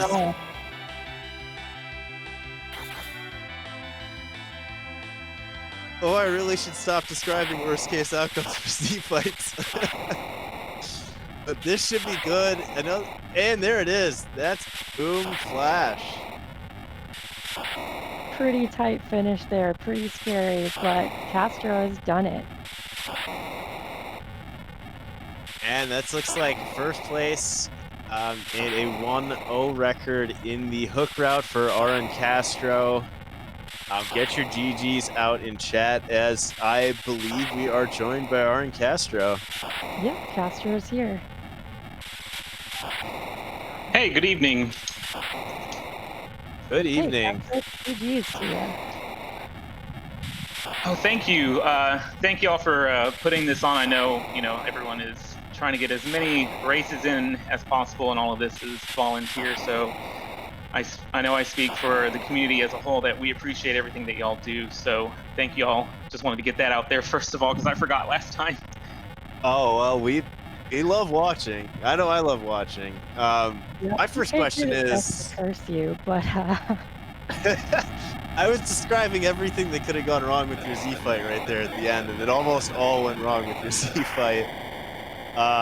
With that tip and that Forum with all of that gear missing that big bang by about 32 points. So what do you think right there? Let's open with that. Well, so going into it, first of all, I miscounted how many sirens I had. I thought I had at least 10 or 11, but I only had I guess it was 9, because I knew I was going to need some insurance with Porum. I love her to death. But she is a little squishy no matter how much stuff you put on her. And she proved that today. But when I went into the Z fight, I think, and maybe I'm wrong, but I think I ran out of life potions before. So I'm like, oh, I don't think I have any life potions. Well, I'm gonna try and see what happens. And when Porum went down, I thought, I think I'm close enough. Well, unfortunately, I think I'm close enough that it's gonna roll into Meteo, and then I just gotta hope the white shirt Cecil is able to dodge it a bunch of times, and luckily they both did. Arcane and Cecil did, and whoo, I got a little nervous, but it went okay. Yeah, that was a really tense finish there. I didn't realize Cecil was also wearing the white shirt. That definitely helps. And that Mirasame you picked up at the Twin Harp was a pretty big help for that edge as well. Yeah, of course, you know, I will say I hate Cecil in these flag sets because I like to manipulate my agility, free reign. I want to be able to do it. And lo and behold, I get 2 Cecils, and I thought this will be the seed that I get an Excalibur or Crystal Sword. Where were they? Has anyone seen any? We were discussing this all seed long. We were just saying like they're out there. You just have to look harder for them. Okay? I know. Promise you, there's know. one out there. I thought you might take some of the more of the trap chests on your way up, Zot. And I would be curious to know if there's one in there. But tell me, I love that you did take the 2 Cecils. Caront also has 2 Cecils, so my meme is just coming through all across this feed, which makes me very happy. Tell me about deciding not to take the Palom or the Rydia with that Warp Glitch enabled. Yeah, so I figured the sealed cave objective, I saw that and was like, of course, like, I haven't had a practice seed with a sealed cave objective. This will be great. So I thought, you know what? I think at that point, I felt like I have a good enough gear, and if I need to level up or grind a little bit, that's fine. But I like the team I had. I couldn't figure out who I wanted to throw away in place of, which is surprising because I don't like Kane either, but I couldn't figure out who to throw away. So I just decided, you know what, if I have to do Sealed Cave, I'm going to do Sealed Cave, and it just kind of fell in my lap. I felt really fortunate for that because that could have been really bad. Yeah, we were discussing it. I mean, Dragoon Spear Kane, as early as you had Dragoon Spear Kane, is a real tough thing to give up, and he was big for you, particularly in that D-Lunar fight. Yeah, that travesty. Yeah, I'm glad he was there. You got turned into a frog a few times. You brought him back from being a frog. It was fine. he's okay now. Yeah. Speaking of that, talk to us about your routing decisions once you got underground, because that made a pretty big difference in this outcome, your decision to go and do those Fey March fights. So what was going through your head after you like saw that D-Mist on top of Zot and then had lots of options available? Yeah, so hopefully I'm remembering this correctly, but I can't remember if I had Pan by then. Maybe, no, I didn't. I got that at the, never mind. So running down, I see D-Mist and I think, oh great. So I know she's there, but I really wanted to check the Fey March, just the free chest. And all I was going to do was I was going to peek the bosses, because more often than not, I do save those till the end like everybody else. But how Brina made me think about, I have hourglasses, and as long as they don't hit me too hard in the first wave, I think I can do it. And that turned out okay. And then I don't know what possessed me to look at the second one, and I thought, let's go for it. And it was D-Lunar, and I thought, I think I can do this. And then I realized I didn't have but maybe 2 Star Veils, and I thought, I don't think I can do this, but I'm going to try anyway. And it turned out okay. And then I guess from there, it was just kind of domino effect to where, I decided, let's get Sealed Cave out of the way now. And if it's nothing, I can just reset out. Well, no, I couldn't reset out. Well, I'm glad I didn't do that. But anyway, so I got the Pan, and I thought, great, even more things to do. And it's just, really, honestly, when I got the Pan, it was like fly by the seat of my pants. And I was like, all right, well, I have so much stuff to do still. I'm going to do everything with Dwarf Castle and see what happens. And it turned out that was the way to go, I guess. Yeah, having that tower key early and seeing that D-Mist up there, I think, Caront didn't take those 2 fights down the Fey March, but it really felt when you saw that, like, it was pointing, like, hey, come up here, do the tower before you go up to the moon. But when you saw that darkness where you're like, well, I wonder if it's all on the moon, is my opponent going to the moon? Did you have that kind of effect? Because that's how I always feel when I see that. Yeah, I saw the darkness crystal, and my first thought was, I'm not going to the moon. I have way too much stuff to do down here, and I will full clear everything before I go to the moon, just because I had the tower key. I saw D-Mist, I had the Pan. I just thought, let's do everything here. And luckily that's how it worked out. It doesn't always work out like that, but it did this time. Well, big GG, 1-0. One more win, and you're in one of the 2 playoff games in the hook route. So definitely a very comfortable start. Captain, do you have any questions? I guess, well, I guess just how are you feeling about the rest of the hook route going forward here, Castro?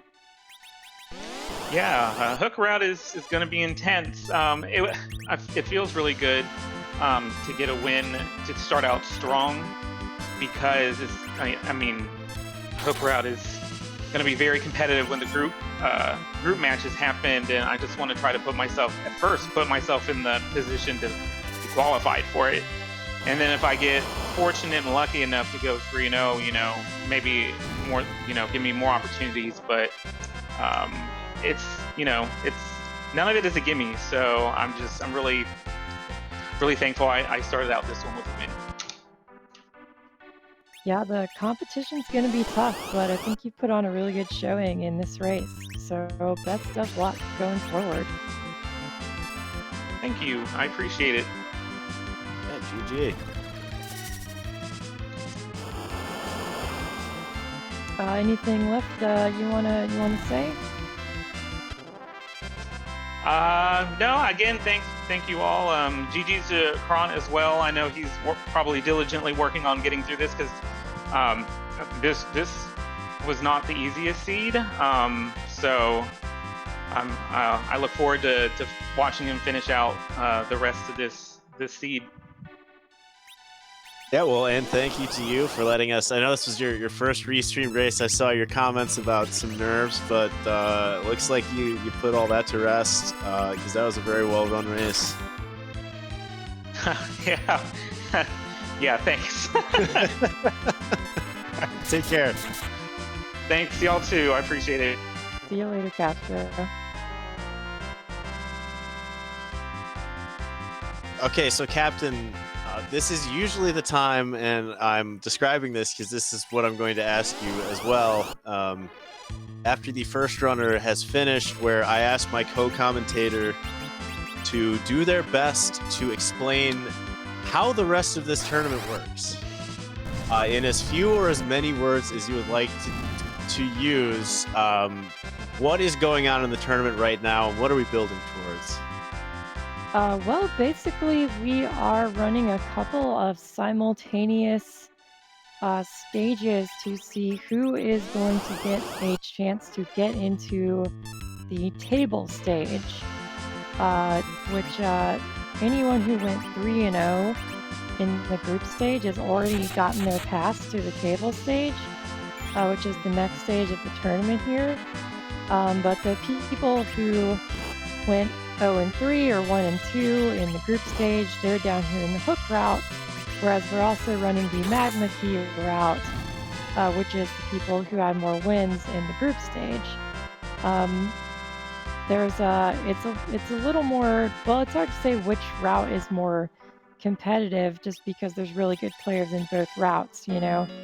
But there are more people down here in the hook route, so the competition is more fierce in terms of available spots to go on to potentially getting into those table flags.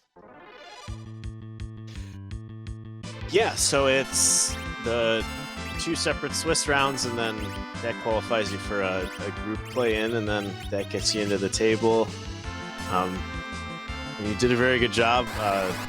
I'm always curious, because particularly in those openings with the group stages, I read that document. There's a flow chart for anyone interested. It's out there somewhere. I read the flow chart.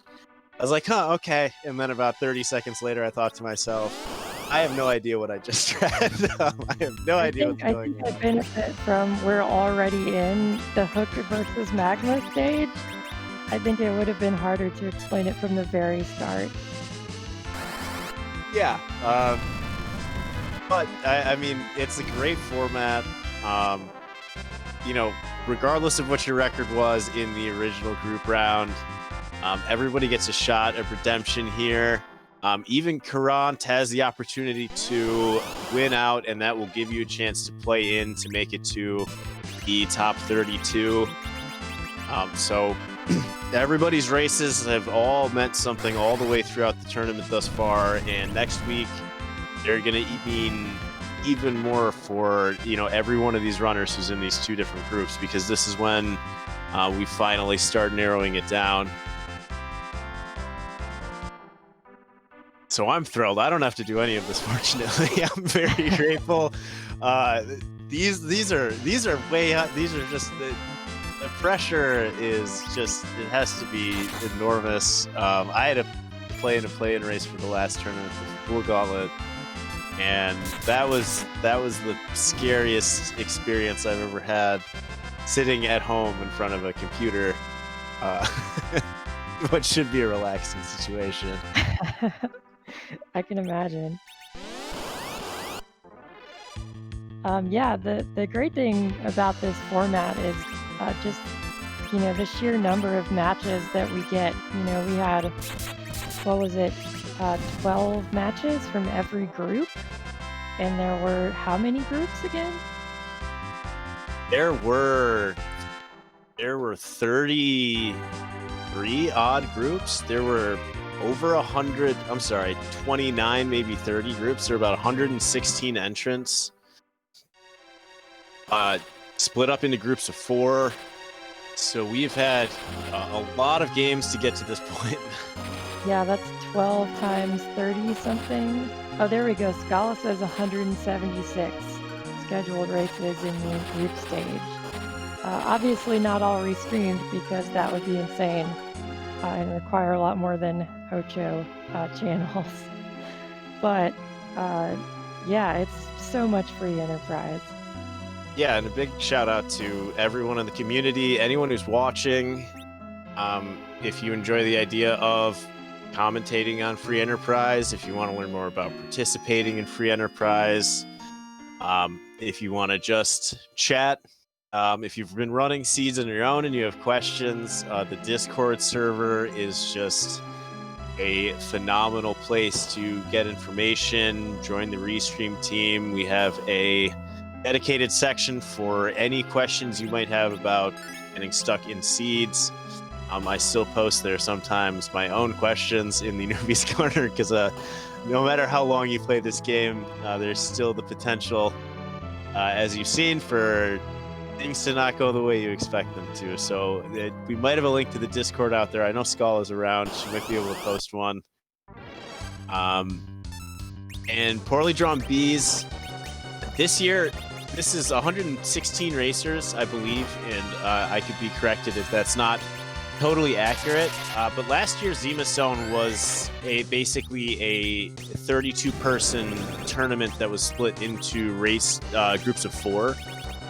The VODs are all up on YouTube if you want to see that, but it wasn't, they were just 4 or 5-ish play-in races to qualify for that. So the structure was really different.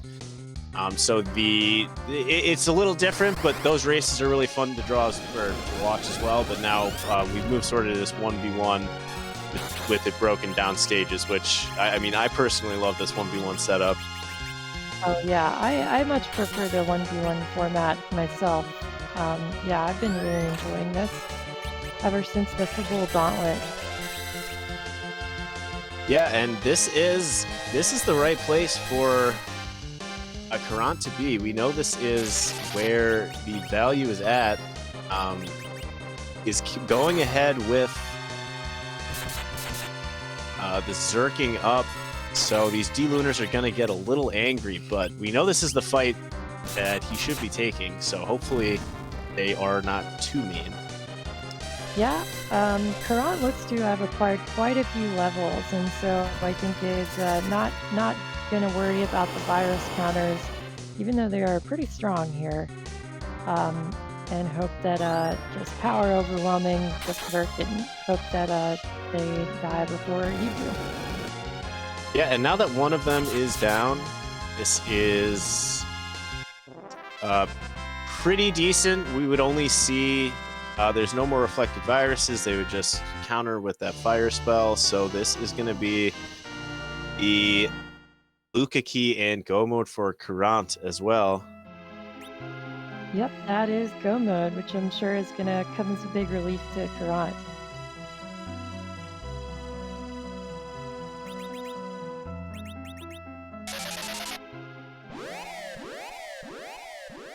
So a bit of a spoiler on RNCastro's side. I don't know if you saw, Captain, but we did see where the Legend Sword was located. If you'd like to take a guess before I say it. Oh, I did not see. Well, pick your favorite moon boss. Well, I was gonna say that I kind of hoped it was like at the Odin spot or something. Well, it was the White Spear up on the moon. Okay, that's not too bad considering. Yeah, it's arguably the easiest moon fight, and as you would, at the beginning of this, as you said, there's more than one way to get through these seeds, and so if we had seen that moon dive from Caront, we would have actually, in almost a very similar amount of time, gotten into go mode. But I did like the play of, crack a bunch of eggs. It's the fastest grind available, and then just finish out the Earth, so that way you're full clearing the moon probably when you get up there. Yeah, I got to agree. It always feels like a big risk to leave 1 or 2 checks behind on Earth, particularly if it's like not something like the Twin Harp that normally it's not an objective, and normally you're not really enthused about doing it because it takes so long. That I can understand fading a little more, but if it's just like a couple of Feymarch fights that might not be too bad and you've got some levels, always feels like a big risk to decide to commit to the moon. Yeah, the early moon play has been a source of debate in this community, I think, for the entirety of its existence. There's some early moon people, there are some moons haunted people. I believe everyone has been on one side and switched sides after being betrayed either by the moon or by not the moon. So, everyone has their thoughts on it, and it really comes down to, just picking something and going with it, I think is the best strat in a rando like this. Yeah, what you gotta do is look out your window when you're playing the seed. If the moon is in the waxing gibbous phase, it's the moon in Free Enterprise is vaunted. If it's in a waning stage, it is haunted. So not a lot of people know that, but you can actually clear it up. Well, you're not supposed to just give away the secrets like that. Now everyone knows. Everyone knows the reasoning behind my logic. I don't have any stakes for it. Oh, fair. I don't think Dr. Lugay's too concerned about the moon. I don't think he has enough time. Oh, he's a man of thoughts. I'm sure he knows what I'm talking about. Very well might. But this is the other beauty of this. So the moon was haunted, but the moon also was not haunted in this seed. You didn't have to go to the moon, but you could have gone to the moon. Very true. I'm not gonna lie, I've seen that grimoire in Caront's inventory like every single time he opens up the item menu. I keep hoping he's gonna use it, just because I have a long-standing thing where everybody else gets good rolls on their grimoires, and I don't get good rolls on my grimoires. So I really want to see it just to see if we get the Bahamut out of that grimoire or not. Yeah, I love the just pray you high roll your grimoire strats that you can be forced into sometimes. Oh yeah, being hook seeds with like the dark imps, and you don't have any way to stop them. One of the most courageous strats is to just keep resetting until the grimoire one-shots them. And I've been in that situation in various against various bosses, and it's kind of embarrassing to admit that the only option I had to win a fight was to just continue hoping that this one item finally paid off. You just gotta trust the grimoire like you trust the crystal sword to show up, and then you'll start getting your Bahamut. That's true. The crystal sword was out there somewhere. I believe in it. It's like the fairy tale. You have to have full belief. Granted, I've been talking about it this whole time and it didn't show up, and so I'm gonna give 1 point to Demarin. Don't tell Demarin that I said that, but 1 point to Demarin for there not being a crystal sword in this seed. Also, I apologize to everyone who has based any decision off of the Lord of the Rings second Cecil meme that I made. They don't always pay out. It's a great strategy. That is the next level strategy to influence your opponent's thinking by creating memes that cause them to go for particular strategies. I mean, I'm not going to say that's what I was doing, but I mean, they both took second Cecil here, and, you know, I can't say whether I would have taken second Cecil or not, but didn't pay out this time. And Caront also finds that power shirt. I was curious, because I don't think he's short of levels or damage, but power shirt is quite the thing to have. Yeah, Caront's edge looking pretty strong with that strength ring as well. Wonder, yeah, looks like he's throwing the power shirt on. So that's a bandana, a strength ring, and a power shirt. So that edge is loaded up. Yeah, Castro, I'm sorry. I mean, sorry, not sorry, but also sorry. I mean, the light sword sort of counts. That's like 1/3 of a crystal sword. And you got the adamant, so you throw those together and you get like part of an Excalibur, right? That's how the math works. I'm pretty sure that has about as much validity as my moon theory. So it's canon now? We're just going with it? Actually, yeah. Well, Caront has made it out of Luca Cave. And this pass going to mean that outside of that Eddie check and the shop check, we will not have seen any moon. So I believe that might have been your prediction at the beginning of this captain. Yeah, I always am really interested to see just a no moon required seed. Well, let's see. We got Luca Key with the warp glitch on. We got Twin Harp music. We got second Cecil. Was there anything that we've missed thus far? I mean, outside of my personal, Thunderclaw and Fate Antlion, but those are the primary ones, right? Oh, we missed Value and Cave Bahamut, but we did get 2 Job Dwarf checks. Both runners checked the Job Dwarf. Oh, that's right. Job Dwarf as well. So all in all, I would say pretty good job. We also got Vanilla Bomb Bomb. So Dathis, your seed rolling reputation for both vanilla and a beautiful stack of requirements persists. And once again, Commander Leonhardt over on the tracking, pushing all the buttons, has done a fantastic job as we head once again into the abyss. Yep, it is just about over here. Carant's gonna come and probably smash this Threemus fight pretty good. Has a lot of levels now.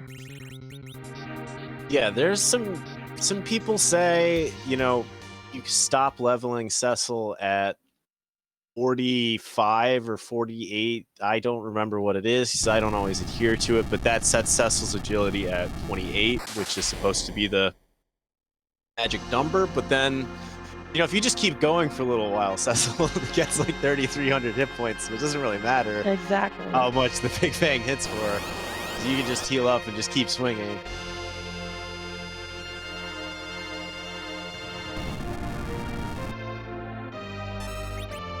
And we do have Nuke. I would guess Porum is white as well. I'm not sure if we'll see Porum use white, but I did see Nuke come out from Rydia. Yeah, judging by our HP total, and also if Rydia's got Nuke, then Porum definitely has white, I think. Yeah, they lag behind, but they lag behind pretty similarly. Does Chat Lydia- saying, That's a big question. Oh, go. and Ralph misses out. He will be, faster than probably what we saw with RNCastro's 1 agility Cecil. Raytheon and Leonhardt telling me it's level 44 or 45 where the breakpoint is for the Cecil agility. Shows you what I know, shows you how often I actually use my second Cecil idea.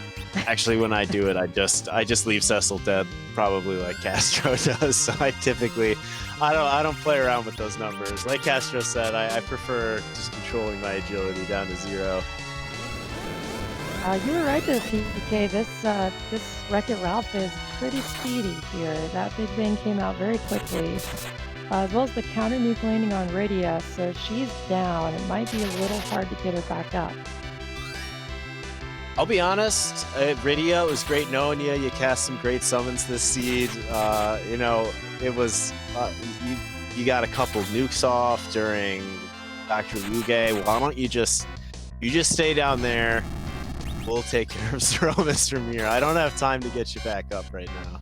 I tend to agree. It's often a little more trouble than it's worth to spend a lot of resources trying to raise a character who might just then go right back down. Yeah, the bigger concern would be Forum getting hit with the nuke. Forum managed to dodge the nuke. You got your 2 primary Zerkers going. 1,845 hit points for Forum means her magic defense and everything else is going to be that much more than what we saw from Castro, so that much safer. And just cure 4 and let the sword guys do their sword thing. Yeah, it should be relatively safe, barring some kind of really high roll onto Forum. And there it is. Somebody answered the Caront naming scheme. I know I have some obscure naming schemes in mind for when I'm actually on Restream, but I guess Dragon Riders of Turn characters. So, not familiar with it, but I'm glad somebody noticed it because whenever I watch back mine when I do my weird naming schemes, I'm always looking in chat to see if anybody recognizes it.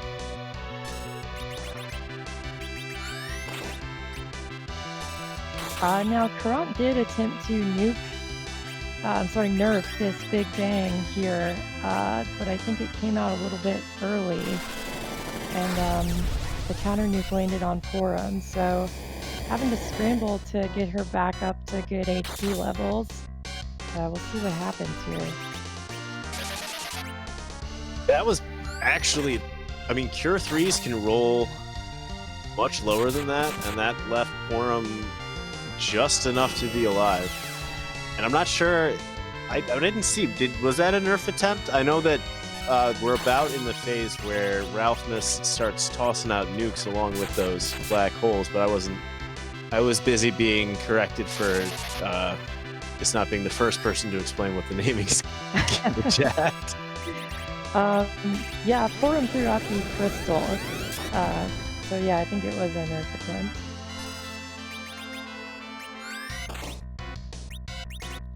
Okay. Still, you're only gonna get punished so hard. It looks like, actually, this would be the one thing that might slow this party down is a lack of Bacchus wine. But as long as one of those guys is swinging, I think you're still doing pretty well. And Caront has a healthy stack of Cure 3s. So I'm pretty sure, sometimes the longer you get into the fight, the more trouble you might have, but with these levels and that power, I don't think we're going to see too much of an issue. Yeah, probably getting, we're in phase 2 now, probably getting pretty close to Meteor stage at this point. Yes, and I'm going to not describe what the worst case situation would be for Caront here, because it almost came true last time, so I'm just going to say I think we're pretty good here, and let's just hope that's what happens for the runner.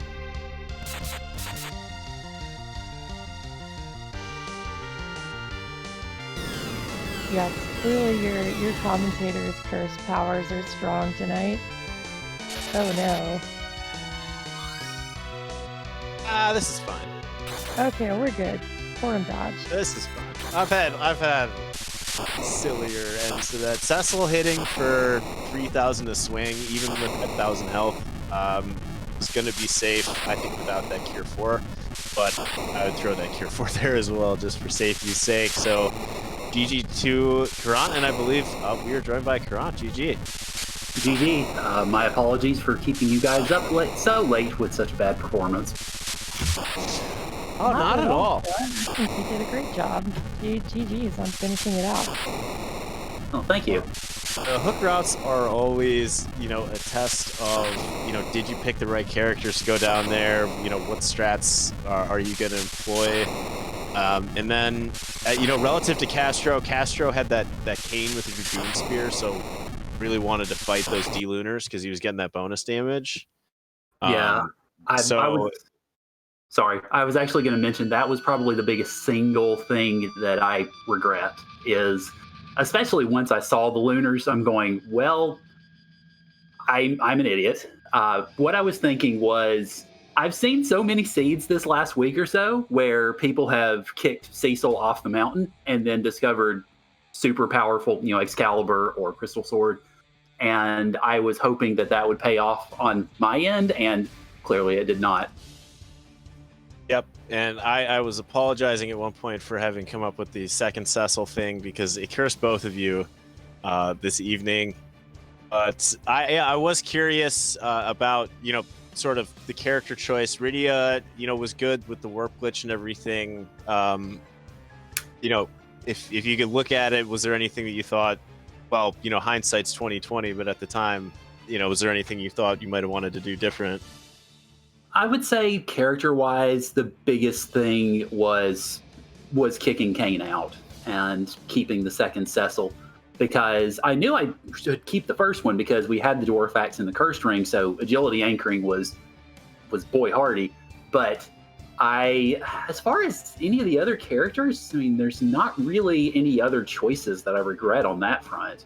Maybe, possibly, I should have kept Yang, but I don't know. There's not any others that I really am going to be kicking myself about, except for not keeping Kane.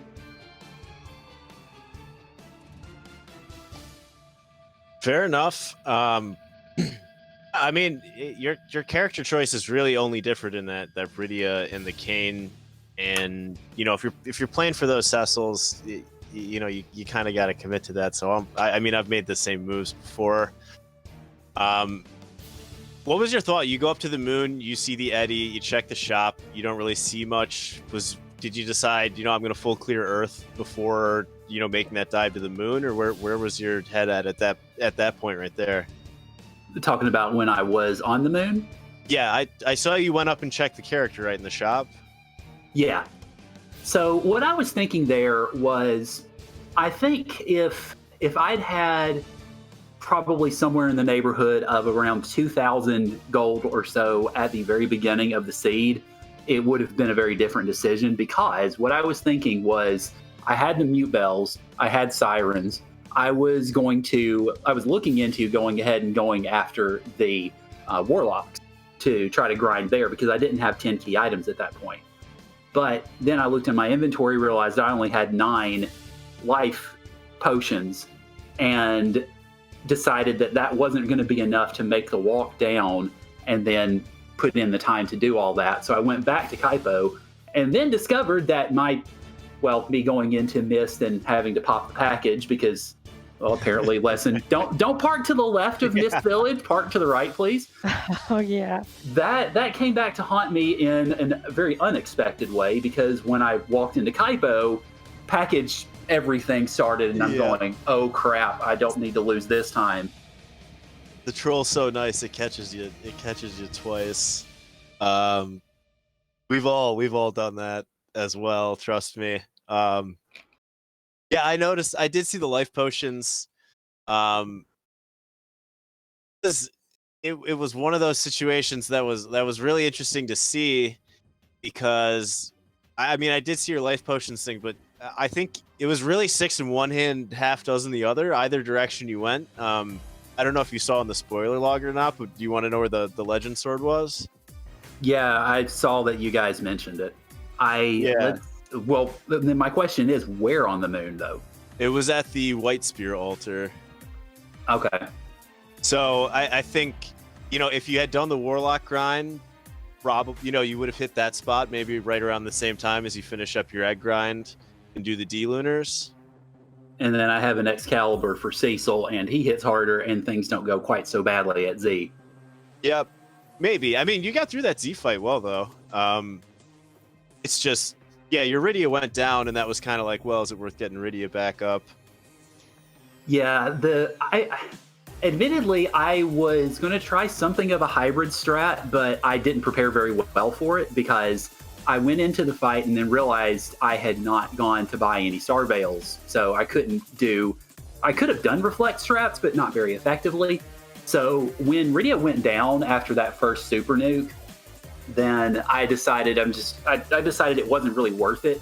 I was going to depend more on Berserk, Edge, and Cecil, and then that very nearly went south. So apparently Z, well, I suppose he was just committed to trying to ruin my day in more ways than one.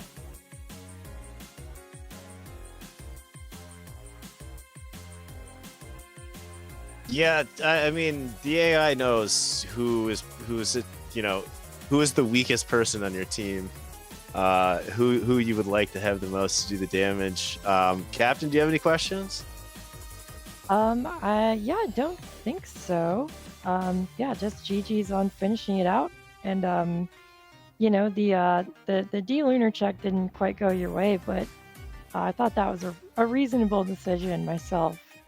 So certainly no shade to how you played the race at all.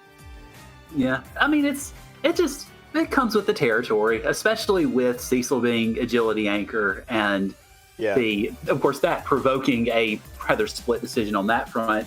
That's what it comes down to. I made a gamble. It didn't pay off. There's probably 1,000 paper cuts and other things that I didn't do well, but I made a gamble. It didn't work. I lose. That's just how it goes. Yeah, it happens. So how are you feeling about the rest of your matches going forward here? Well, if I'm not mistaken, next week is win or go home. So, I guess, I guess I'd better win. I will say though, I've had a good time in the tournament so far, and admins already know some life stuff that's been going on with me in the background. It's admittedly, even if I do lose next week and I'm out of the tournament, it may not be the worst thing in the world because of said issues. But I've had a good time. It's been great learning because the first time that I played a FF4 seed, other than I hit the casual default button and play a seed, was I think a week before the tournament. And I completely blame Scala Kitty. It's all her fault. Well, we're always happy to have more people, and make yourself welcome in the Discord. If you have questions or you want to try out, if you've seen the async races, things like that, if you have any questions, feel free to shoot me a message as well. Yeah, I've already learned a lot. I mean, at the beginning of the tournament, I had no freaking clue what an agility anchor is. It took me a few days to figure out what RA fill in the blank meant. And so I've learned a lot. Among other things, how poor I am at this point. But it's been fun. The Discord community's been great. And I've even contemplated the idea of, trying to help out in the background after this is over with. So I'd be more than happy to have you. And GG, good luck. Good luck next week as well. Thank you. Y'all have a good night. And thank you guys. Thanks to everybody from behind the scenes and to all y'all watching. Thank you guys. Y'all have a good night. For sure. See you later, Caront. Good luck next week. Well, that is going to do it for us here. As I typically do this as well. Big thanks to our whole team, but I will let girl named Captain, I'll let you handle the outro. But I want to thank you first and foremost before I let you handle where we're going next and everything else. Yeah, absolutely. Thanks for big thanks to my co-commentator PK4787. It was a great time, and to Dapis and Leonhardt for keeping it going behind the scenes. I think we are going to go over to Silverfire's channel. So give them a big free enterprise welcome. And there's also a lot of matches in the tournament tomorrow. It looks like we have 5 restreamed matches, if I'm reading things right. 6, actually.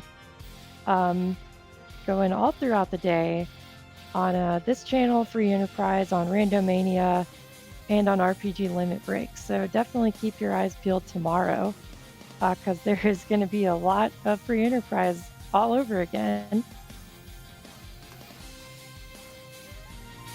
Yep, say hi to Sil, and yeah, we'll see you back here every day for the next several months. So take care. Thanks for watching, everyone.